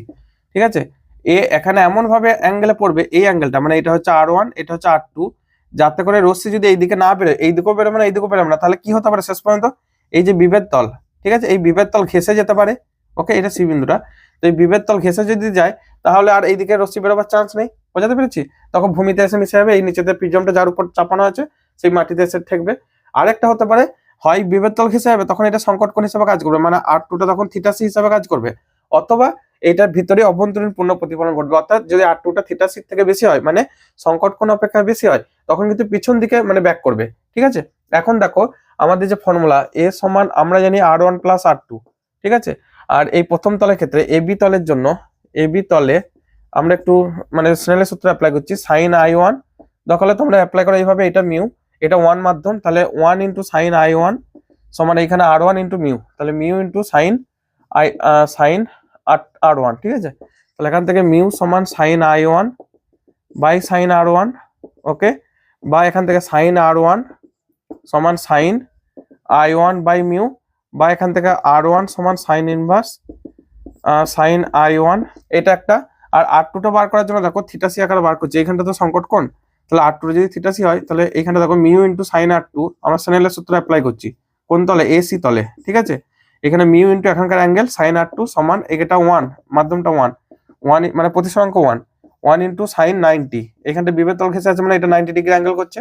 ঠিক আছে, তাহলে এখান থেকে sin R2 মান হচ্ছে দেখো 1/মিউ, তাহলে R2 সমান পাচ্ছি sin ইনভার্স 1/মিউ, আর এটা হচ্ছে θc, তো R2টা তখন θc হিসেবে কাজ করছে, তাহলে এই দুটো মান এখানে বসিয়ে দাও। অতএব এর মানটা হয় দেখো R1 + R2 মানে হচ্ছে sin ইনভার্স, আমি R1 + R2 লিখছি না, জায়গা নেই, sin ইনভার্স sin I1/মিউ প্লাস θc লিখে দিচ্ছি, এই যে sin ইনভার্স R2 জায়গায় θc। ওকে, এরপর কি বলেছে ভালো করে পড়ো, দেখাও যে কোনো প্রিজমের প্রতিসরক কোণ তার উপাদানের সংকট কোণের দ্বিগুণের অধিক হলে ওই প্রিজমের মধ্যে দিয়ে কোনো আলো নির্গত হবে না। খেয়াল করো এই যে রাশিমালাটা আছে, এইখানটা আমি I1টা ম্যাক্সিমাম করলে, ঠিক আছে, এই এর মানটা ম্যাক্সিমাম হবে। এখন দেখো I1টা ম্যাক্সিমাম কখন করতে পারি, এই মানে এই যে রশ্মিটা, ভালো করে বোঝো, এই যে রশ্মিটা যাচ্ছে এই রশ্মিটাকে আমি এই দিক থেকে ফেলতে পারি, তাহলে এই অ্যাঙ্গেলটা বাড়বে। আর আমি যদি রশ্মিটাকে এই বরাবর ফেলি তাহলে তো অভিলম্ব বরাবর পড়ছে, এটা হচ্ছে অভিলম্ব, এই যে ডট ডট করে টেনেছি এটা অভিলম্ব, তাহলে কিন্তু অ্যাঙ্গেলটা 0 হবে। আমি অ্যাঙ্গেলটাকে বাড়াতে গেলে কি করবো, এই বরাবর, এই মানে ম্যাক্সিমাম কতটা পেতে পারি, এই তল বরাবর, তাহলে এই অ্যাঙ্গেলটা কত হয়ে যাবে 90 ডিগ্রি, অর্থাৎ এই পুরো অ্যাঙ্গেলটা 90 ডিগ্রি। ঠিক আছে, তাহলে দেখো বিভেদ তল বরাবর ফেললে এ বি বিভেদ তল বরাবর, এ বি বিভেদ তল বরাবর, আমি কথাগুলো বন্ধ করার চেষ্টা করছি না, মানে যত দ্রুত সম্ভব বলে দিচ্ছি, না হলে সাউন্ড চলে আসবে মনে হচ্ছে। তো সেক্ষেত্রে থিটা নয় I1টা হচ্ছে 90 ডিগ্রি। ঠিক আছে, তাহলে দেখো এখানটা আসছে এ সমান সাইন ইনভার্স, এর লিমিটিং মানে এটা সাইন I1 মানে সাইন 90 মানে 1/μ, ভালো করে বোঝো, সাইন I1 মানে সাইন 90 মানে 1/μ প্লাস থিটা সি। তো এটাও তো সাইন ইনভার্স 1/μ মানেই তো থিটা সি, তাহলে theta C plus theta C সমান 2 থিটা সি। তাহলে এ যদি greater than equal to of 2 theta C হয়, ঠিক আছে, সংকট কোণের দ্বিগুণ অপেক্ষা, আমি কোথায় লিখি এটা, এ এখানটা লিখে দিচ্ছি, এ গ্রেটার দ্যান ইকুয়াল টু যদি 2 থিটা সি হয়, ঠিক আছে, তাহলে কিন্তু আর এখানে আলোক রশ্মি বেরোবে না। আর একটা হতে পারে শুধু যদি থিটা সি হয়, সেক্ষেত্রে রশ্মিটা যদি আমরা এই লম্বভাবে ফেলি, কিন্তু আমরা তো লম্বভাবে ফেলছি না, আমরা যে কোনো অ্যাঙ্গেলে ফেলতে পারি, সেটা সর্বোচ্চ কত অ্যাঙ্গেলে ফেলতে পারি, সেটা হচ্ছে 90 ডিগ্রি। তো সেক্ষেত্রে দেখা যাচ্ছে যে A greater than equal to 2 theta C, এখানে I1টা 90 বসিয়ে দাও, সাইন I1 মানে সাইন 91 1/μ, তাহলে সাইন ইনভার্স 1/μ, এটা মানে হচ্ছে থিটা সি। ঠিক আছে, 2 থিটা সি থেকে বেশি হলে আর কিন্তু আলো বেরোবে না, মানে আমরা আলো পাবো না। নেক্সট কোশ্চেন, একটি প্রিজমের প্রতিসরণ কোণ 5 ডিগ্রি, নীল ও লাল আলোর ক্ষেত্রে প্রিজমটির উপাদানের প্রতিসরাঙ্ক 1.530, আর একটা কি মান দিয়েছে 1.512। ঠিক আছে, তো বলেছে প্রিজমটি যে কৌণিক বিচ্ছুরণ উৎপন্ন করে তার মান আর প্রিজমটির উপাদানের বিচ্ছুরণ ক্ষমতা। ওকে, অনেকদিন ভিডিও আসেনি, সেই জন্য আজকে মানে মনস্থির করেই নিলাম যে আজকে আর পড়বো না, নিজের পড়া এখন একটু অফই রাখলাম, কারণ নিজেকে পড়াশোনা করতে হচ্ছে এখন আলাদাভাবে। তো এই জন্য ভিডিওটা দিয়ে একটা দিয়ে দিলে আপাতত 1 সপ্তাহ আমি রেস্ট পাবো। ঠিক আছে, এখন এইভাবে ভিডিও আসবে, আমার পরীক্ষা না হওয়া পর্যন্ত তোমাদেরকে বেশি দিতে পারবো না, পরীক্ষা হয়ে গেলে তাও হুড়মুড় করে সব দেবো, তখন তোমাদের সিলেবাস শেষ হয়ে যাবে আর কি, তাহলে তোমাদের সুবিধা হবে। সিলেবাস শেষ হয়ে গেলে হুড়মুড় করে ভিডিওগুলো দিলে অসুবিধা হবে না। ঠিক আছে, ওকে, তার জন্য আমি আগে ভাগে কিছু ভিডিও দিয়ে দিয়েছিলাম, যে জানি যে এরপর আমার চাপ পড়বে, তখন আমি সামলাতে পারবো না, তখন আমার ব্যস্ত হয়ে যাবে, প্লাস আবার জানুয়ারি মাস থেকে আবার নতুন টিউশনগুলো কিছু শুরু হবে, তো সেগুলোকেও সামলানো আছে। ঠিক আছে, ওকে ওকে, নেক্সট কি বলেছে, হ্যাঁ বিচ্ছুরণ ক্ষমতা 11 বি, বিচ্ছুরণ ক্ষমতা এটাকে ওমেগা দিয়ে ডিনোট করা হয়। ওমেগা আমাদের কি কি দিয়েছে, একটা দিয়েছে নীল আর লাল বর্ণ। ঠিক আছে, তাহলে ডেল্টা নীলের জন্য মাইনাস ডেল্টা লালের জন্য, লালের বিচ্যুতি সব থেকে কম, বাই ডেল্টা, ডেল্টা কার জন্য, হলুদ বর্ণের জন্য, বা ওয়াই লিখলেও চলে না লিখলেও চলে। আর আমরা জানি প্রিজমের ক্ষেত্রে ডেল্টা মিউ মানে মিনিমাম যে ডেল্টা বা মিনিমাম বিচ্যুতি, ন্যূনতম বিচ্যুতির জন্য মিউ -1 ইন্টু এ হয়। ঠিক আছে, পাতলা প্রিজমের জন্য। তাহলে এইবার রাশিমালাটা একটু বসিয়ে দাও, mu B -1 into A minus mu B -1, sorry mu R রেডের জন্য ইন্টু এ বাই এটা mu Y -1 into A. Mu মানে হচ্ছে মিউ বি, অর্থাৎ এদের মাঝখানে থাকে আর কি, মিউ আর এদের গড়, মিউ এর যে রাশিমালাটা। ঠিক আছে, তাহলে mu B minus mu R by mu -1। তো এরপর আমাদের মানগুলো বসিয়ে দাও, এখানে কিছু মান দিয়ে দিয়েছে 1.530 মাইনাস 1.512 সম্ভবত। ঠিক আছে, ডিভাইডেড বাই মিউটাকে এখান থেকে বার করো না, তো 1.530 প্লাস এখানে বসিয়ে দিচ্ছি 1.530 প্লাস 1.512 বাই 2 -1। ঠিক আছে, এটাকে একটু ক্যালকুলেট করো, 2 থেকে 10 8, 1 2 থেকে 3 1 1 0 দশমিক 0 এটা বাই এটাকে একটু ক্যালকুলেট করে নাও, 1.5 30 আর 12 কত হয়, 30 আর 12 42 মানে 21 হবে। তাহলে 1.521 -1 0.018 বাই 0.521, এটাকে ভাগ করলে যা আসবে 0.0345। এটা কোনো একক হয় না, মানে এটা তো একই রাশির অনুপাত, কোনো একক হয় না। আরেকটা বলেছে 5 ডিগ্রির জন্য বিচ্যুতি, এটা মনে হয় বার করতে বলেছে, যে কৌণিক বিচ্ছুরণ উৎপন্ন করে। আচ্ছা, প্রিজমের অ্যাঙ্গেল, অতএব কৌণিক বিচ্ছুরণ মানে হচ্ছে কি লিখলাম, যাই হোক বুঝে নেবে, কৌণিক বিচ্ছুরণ মানে হচ্ছে দেখো এইটা ডেল্টা বি মাইনাস ডেল্টা আর। ঠিক আছে, তার মানে এটা কি আসবে, উপরটা কি এসেছিল মিউ বি মাইনাস মিউ আর, আমি একবারে লিখে দিচ্ছি মিউ বি মাইনাস মিউ আর, মানে এই দুটোকে বিয়োগ করে দাও, তাহলে 0.018। ওকে, ইন্টু এ আছে দেখো একটা, এখানে এটা কেটে গেছে, কারণটা হচ্ছে এই নিচে উপরে কেটে গেছে, কিন্তু এইখানটা যখন বার করবে না তখন কিন্তু এটা থাকবে, তাহলে ইন্টু এ মানে হচ্ছে 5 ডিগ্রি। ওকে, এখানে এটা লিখে দিচ্ছি একটু এই জায়গাটা, তো এটাকে গুণ করলে কত হয়, 5 8 90 0, তাহলে 0.09 অর্থাৎ 0.09 ডিগ্রি। উত্তর কি আছে, ডিগ্রি। ঠিক আছে, ওকে, কৌণিক বিচ্ছুরণ এটা হচ্ছে কৌণিক বিচ্ছুরণ, আর উপরে এটা হচ্ছে বিচ্ছুরণ ক্ষমতা। ঠিক আছে, এটা ক্ষমতা, আমি হালকা করে লিখে দিচ্ছি, ক্ষমতা মানে বিচ্ছুরণ ক্ষমতা আর কি। ওকে, পরে কোশ্চেন এসো। দেখো 11 অথবা এ বলেছে গোলীয় দর্পণের জন্য নিউটনের সমীকরণের ক্ষেত্রে এক্স ওয়াই লেখচিত্রটি অঙ্কন করো। নিউটনের সমীকরণ কি ছিল? এক্স ওয়াই সমান এফ স্কয়ার, যেখানে এক্স মানে হচ্ছে দেখো বস্তু দূরত্ব ফোকাস থেকে, মানে হচ্ছে ইউ মাইনাস এফ, ঠিক আছে। আর ওয়াই ছিল দেখো ভি মাইনাস এফ, এটা দেখো এইটার গুণফল এফ স্কয়ার। তো স্কয়ার রাশি মানে হচ্ছে সবসময় পূর্ণবর্গ রাশি পজিটিভ হয়, যে কারণে এক্স ওয়াই নেগেটিভ পজিটিভ যাই হোক, এইদিকে ধরো এক্স, এইদিকে ওয়াই, এটা একটা আয়তাকার পরাবৃত্ত, এ বি সমান সি স্কয়ার এই আকারে আসছে না, তাহলে এটা এইভাবে আসবে, ঠিক আছে। তোমরা কেউ ঠেকিয়ে দিও না যেন, এটা অসীমিকে ঠেকবে, বা যদি এই দিকটাও আসে এই দিকেও আসবে। ওকে, কখন এটা আসে, একটা গোলীয় দর্পণ মানে একটা উত্তল দর্পণ একটা অবতল দর্পণ, যাই আসে না কিছু যায় আসে না, তোমরা এটাই আঁকবে, প্রথম পাদেরটাই আঁকবে, কোনো অসুবিধা নেই, ঠিক আছে। এটা একটু গ্রাফটা অন্যরকম হয়ে গেল, নিচেরটা উপরেটা বরং বেটার এসছে। ওকে, 11 অথবা এ। নেক্সট হচ্ছে 11 অথবা বি। 11 অথবা বি কি বলেছে? একটি লেন্সের বায়ুত ক্ষমতা 5 মিটার ইন বাসেকে জলে পুরোপুরি নিমজ্জিত করলে ক্ষমতা কত হবে? কাচের প্রতিসংখ্য 3/2, জলের প্রতিসংখ্য 4/3। অর বি দেখো, আমরা যে লেন্সের ফর্মুলা, লেন্স মেকার্স ফর্মুলা থেকে কি জানি? লেন্স নির্মাতার সূত্র, লেন্স নির্মাতার সূত্র, লেন্স নির্মাতার সূত্র থেকে আমরা কি জানি? 1/f সমান mu minus 1 into 1/r1 minus 1/r2। বায়ুতে যখন লিখছি, বায়ুতে তার যে পাওয়ার পি এআর মানে হচ্ছে 1/f এআর, মানে এটাকে লিখবো তখন এর রেসপেক্টে গ্লাসের যে মিউ মানে হচ্ছে এয়ার এর রেসপেক্টে কাঁচের যে প্রতিসংখ্য, ধরো লেন্সটা কাঁচের তৈরি, ঠিক আছে, -1 ইন্টু 1/r1 মাইনাস 1/r2। যখন জলে ডোবাচ্ছি, জলের ক্ষেত্রে, তখন আমরা এই পি ওয়াটার লিখবো, পি ওয়াটার মানে 1/f ওয়াটার, মানে হচ্ছে ওয়াটারের সাপেক্ষে গ্লাস হয়ে যাবে, তখন ওয়াটারের মানে জলে ডোবানো আছে তাহলে জলের সাপেক্ষে গ্লাস হবে, water with respect to water of mu G -1 1/r1 minus 1/r2। এক কাজ করে এগুলোকে ভাগ করে দাও, এটাকে এটাতে ভাগ করে দাও, অতএব P W by P A, আমরা এটাকে এটাতে ভাগ করছি, ঠিক আছে। এটা ধরো 2 নম্বর আর এটা হচ্ছে 1 নম্বর ইকুয়েশন, 2 কে 1 দিয়ে ভাগ করো, 2 ভাজিত 1। ওকে, তাহলে P W by P A, এটা দেখো এইটা এটা কেটে যাচ্ছে না, 1/r1 মাইনাস 1/r2 কেটে যাচ্ছে, পরে কি থাকছে? এটা ডিভাইডেড বাই এটা, অর্থাৎ W mu G -1 by A mu G -1। এইগুলো একটু মান বসাও, ডব্লিউ মিউ জি মানে হচ্ছে মিউ জি মানে বাই মিউ ডব্লিউ -1, মিউ জি গ্লাসের হচ্ছে 3/2, আচ্ছা আচ্ছা 3/2 বাই -1, তাহলে এটা হবে দেখো 9/8 -1, এটা নিচেটা আসছে 1/2 মানে 1/8 বাই 1/2 ভাগ করলে হচ্ছে 1/4। তাহলে এখান থেকে কি পেলাম? পি ডব্লিউ সমান মানে ওয়াটারের পাওয়ারটা হবে পি এয়ার এর সাপেক্ষে 1/4। পি এয়ার ছিল 5, ডায়াপ্টনা কত দিয়েছে? একটা কত দিয়েছে মানটা? কই হারিয়ে গেলাম, যে 5 মিটার ইনভার্স মানে 5 ডায়াপ্টন, তাহলে এটা হবে 5/4, 5/4 1.25 ডায়াপ্টার, ঠিক আছে, 1.25 এটা।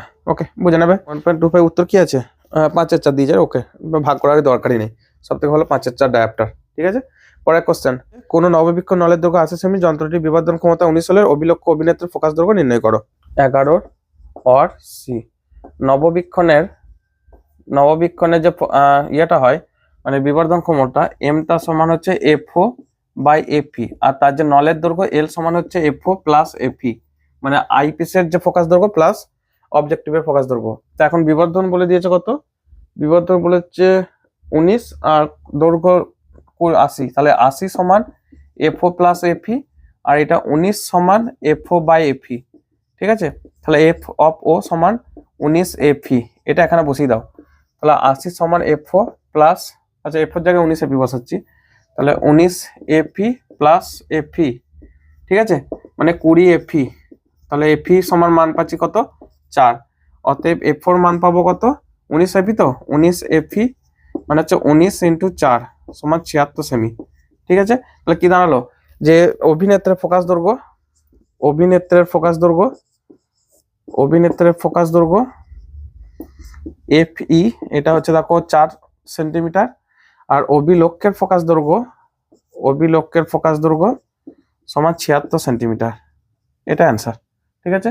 নেক্সট লাস্ট কোশ্চেন 12 দাগ, বিশুদ্ধ অর্ধপরিবাহীকে কিভাবে পি টাইপ অর্ধপরিবাহীতে পরিণত করা যায়? ত্রিযোজী মৌল ডোপিং করে, ঠিক আছে, ত্রিযোজী মৌল ডোপিং করে, যেমন ধরো আমি বললাম সিলিকনের সাথে একটা ত্রিযোজী মৌল উদাহরণ দাও, যেমন অ্যালুমিনিয়াম, ঠিক আছে, এটাকে ডোপিং করা গেল, অর্থাৎ সিলিকনের মানে কি হয় যোজ্যতা 4, তো 2 + 8 + 4 2 + 8 + 4, তাহলে লাস্ট কটা ইলেকট্রন? 4টে। আর অ্যালুমিনিয়ামের 13, মানে 2 + 8 + 3, তাহলে লাস্ট কটা? 3টে। ধরো এটা একটা সিলিকনের ক্লাস, ঠিক আছে, এর চারপাশে 4টে ইলেকট্রন বসে আছে, ওকে। কিন্তু অ্যালুমিনিয়াম যখন এর সাথে বন্ধন তৈরি করবে, সিলিকন আর অ্যালুমিনিয়ামের মধ্যে যে সমযোজ্যতা তৈরি করবে, এটা ধরো অ্যালুমিনিয়ামে একটা ইলেকট্রন, এইখানটা একটা ইলেকট্রন অ্যালুমিনিয়ামে, ওকে, এখানে একটা অ্যালুমিনিয়াম ইলেকট্রন। তো এদের মধ্যে একটা বন্ধন, এটা একটা বন্ধন, এটা একটা বন্ধন তৈরি করলো, কিন্তু বাকি আরেকটা অ্যালুমিনিয়াম যদি বন্ধন করতে হয়, তাকে কি করতে হবে? তাকে ক্রিস্টাল থেকে, মানে এই ক্রিস্টাল থেকে একটা ইলেকট্রন এখানে নিয়ে নিতে হবে, ঠিক আছে, দিয়ে তাকে বন্ধন তৈরি করতে হবে। তার ফলে কি হয়? এই পুরো ক্রিস্টালটাতে একটা হোল তৈরি হয়ে যাচ্ছে, দেখো, মানে সিলিকনের যে ক্রিস্টালটা, এখানটা একটা হোল তৈরি হচ্ছে, এটা হচ্ছে হোল, ঠিক আছে। দিয়ে হোলগুলো যেহেতু একটা সংখ্যা গ্রুপ বাহক হিসাবে কাজ করে, হোলের আধান পজিটিভ, তাই এটা হচ্ছে পজিটিভের পি, মানে এটা তখন পি টাইপ সেমিকন্ডাক্টরে পরিণত হয়। বোঝাতে পারলাম যে অ্যালুমিনিয়ামে 3টে ইলেকট্রন 3টে বন্ধন তৈরি করলো, কিন্তু এক্সট্রা আরেকটা যদি তাকে ইলেকট্রন পেতে হয়, তাকে ওই সিলিকন ক্রিস্টাল থেকে আদায় করে এখানে আসতে হবে, দিয়ে তাকে বন্ধন তৈরি করতে হবে। তার ফলে কি হচ্ছে? এই ক্রিস্টালটা থেকে আদায় করছে, সিলিকনের সাথে যখন বন্ধন করছে, এই হচ্ছে গ্রহিতা আয়ন, অ্যালুমিনিয়াম তখন হয়ে যাচ্ছে গ্রহিতা আয়ন, ঠিক আছে।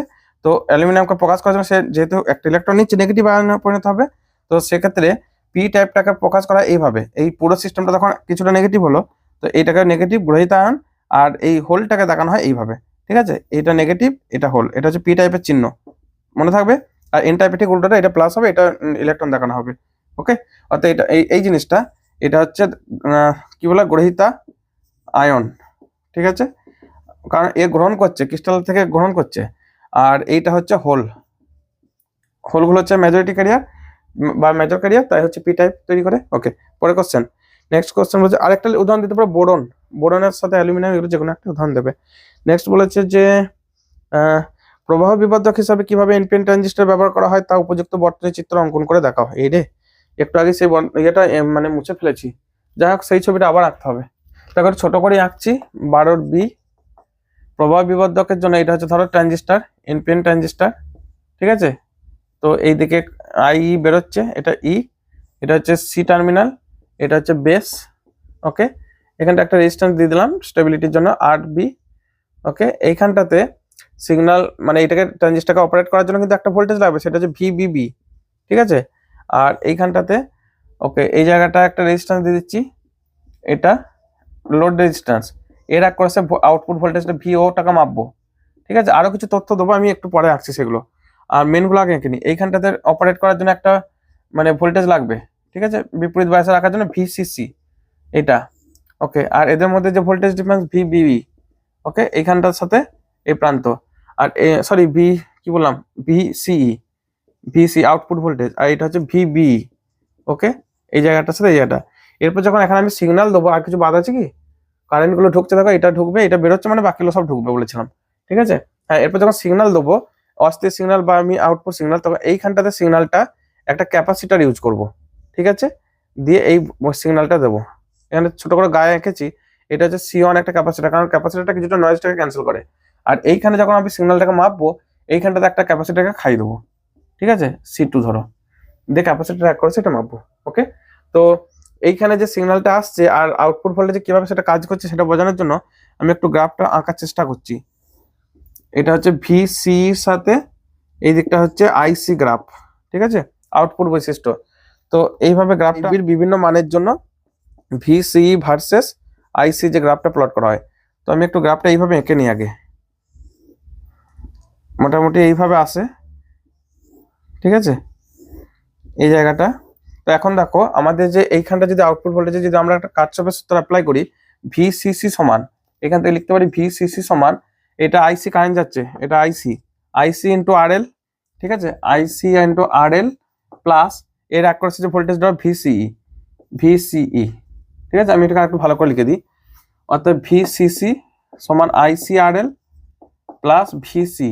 এখন এই সমীকরণটা অনুযায়ী গ্রাফগুলো আসছে, এই জায়গাটা এটা হচ্ছে কাট অফ রিজন, এই জায়গাটা কাট অফ, মানে এর নিচে কারেন্ট নাই, এটা IB0 ধরো, IB0, IB1 যত কারেন্ট বাড়ছে উপর দিকে উঠছে গ্রাফটা, IB2, IB3, IB4, এটা হচ্ছে IB5, মানে বেস কারেন্টও 5 রকম কারেন্ট নিচে আর কি, ঠিক আছে।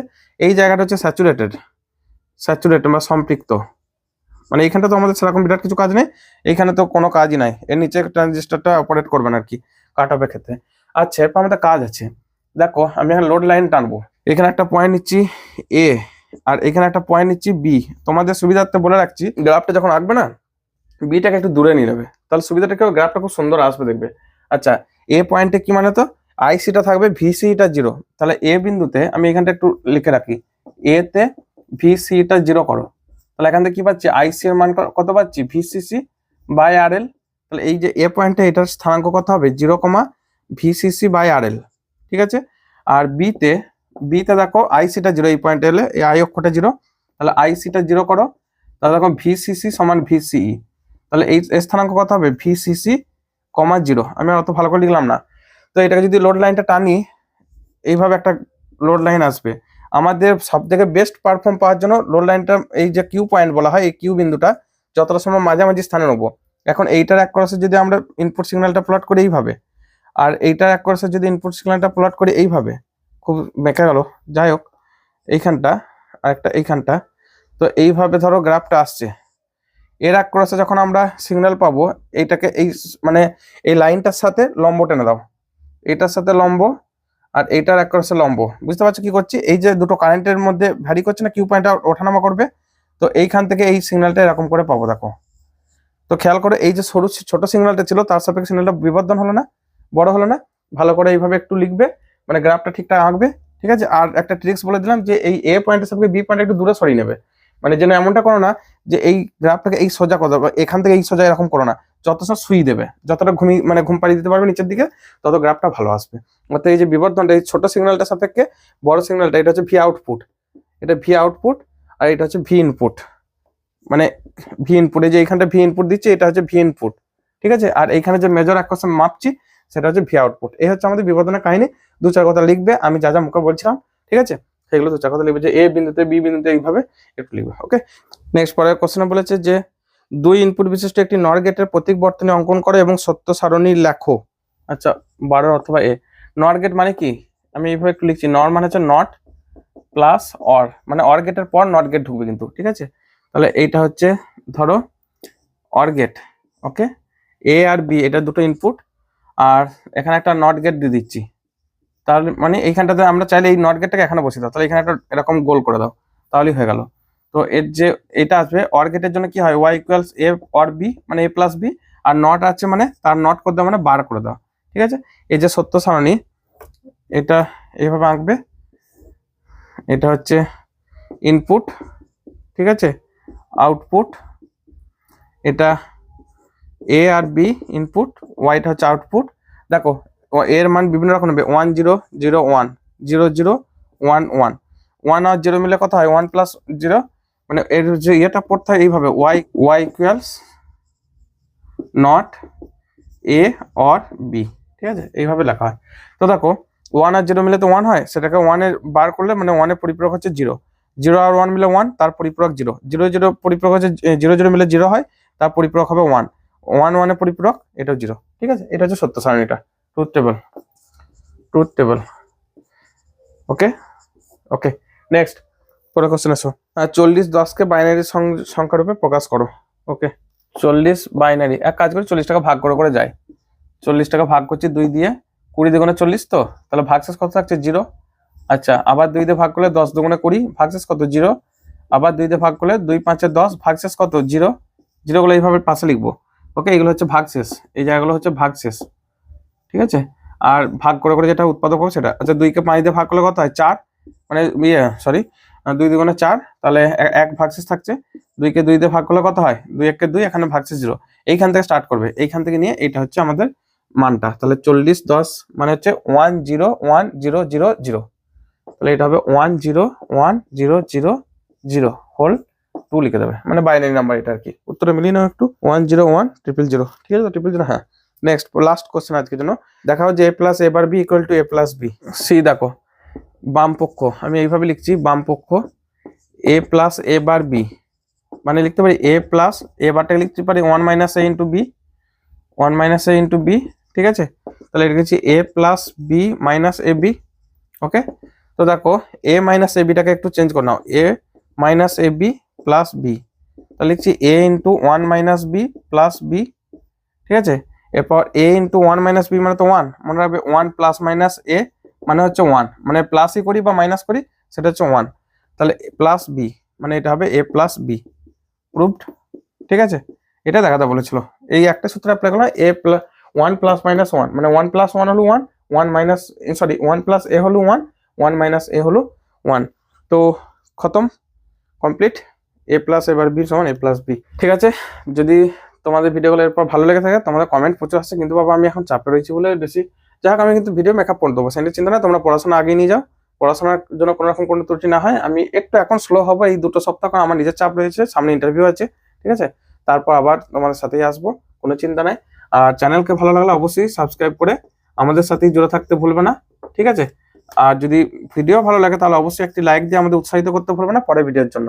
আর তোমার বন্ধুদেরকে ভিডিওটি শেয়ার করে দাও যারা তোমাদের মতো এখনো এইচএস পরীক্ষার্থী, এবং তোমার মতামত, অর্থাৎ তোমার যা কিছু জানার আছে, যা কিছু বুঝতে অসুবিধা আছে, বা ভিডিও সম্পর্কে তোমার যা কিছু যাবতীয় তথ্য কমেন্ট করে রাখতে ভুলবে না। দেখা হবে পরের ভিডিওতে, আজকের মতো টাটা, বাই বাই।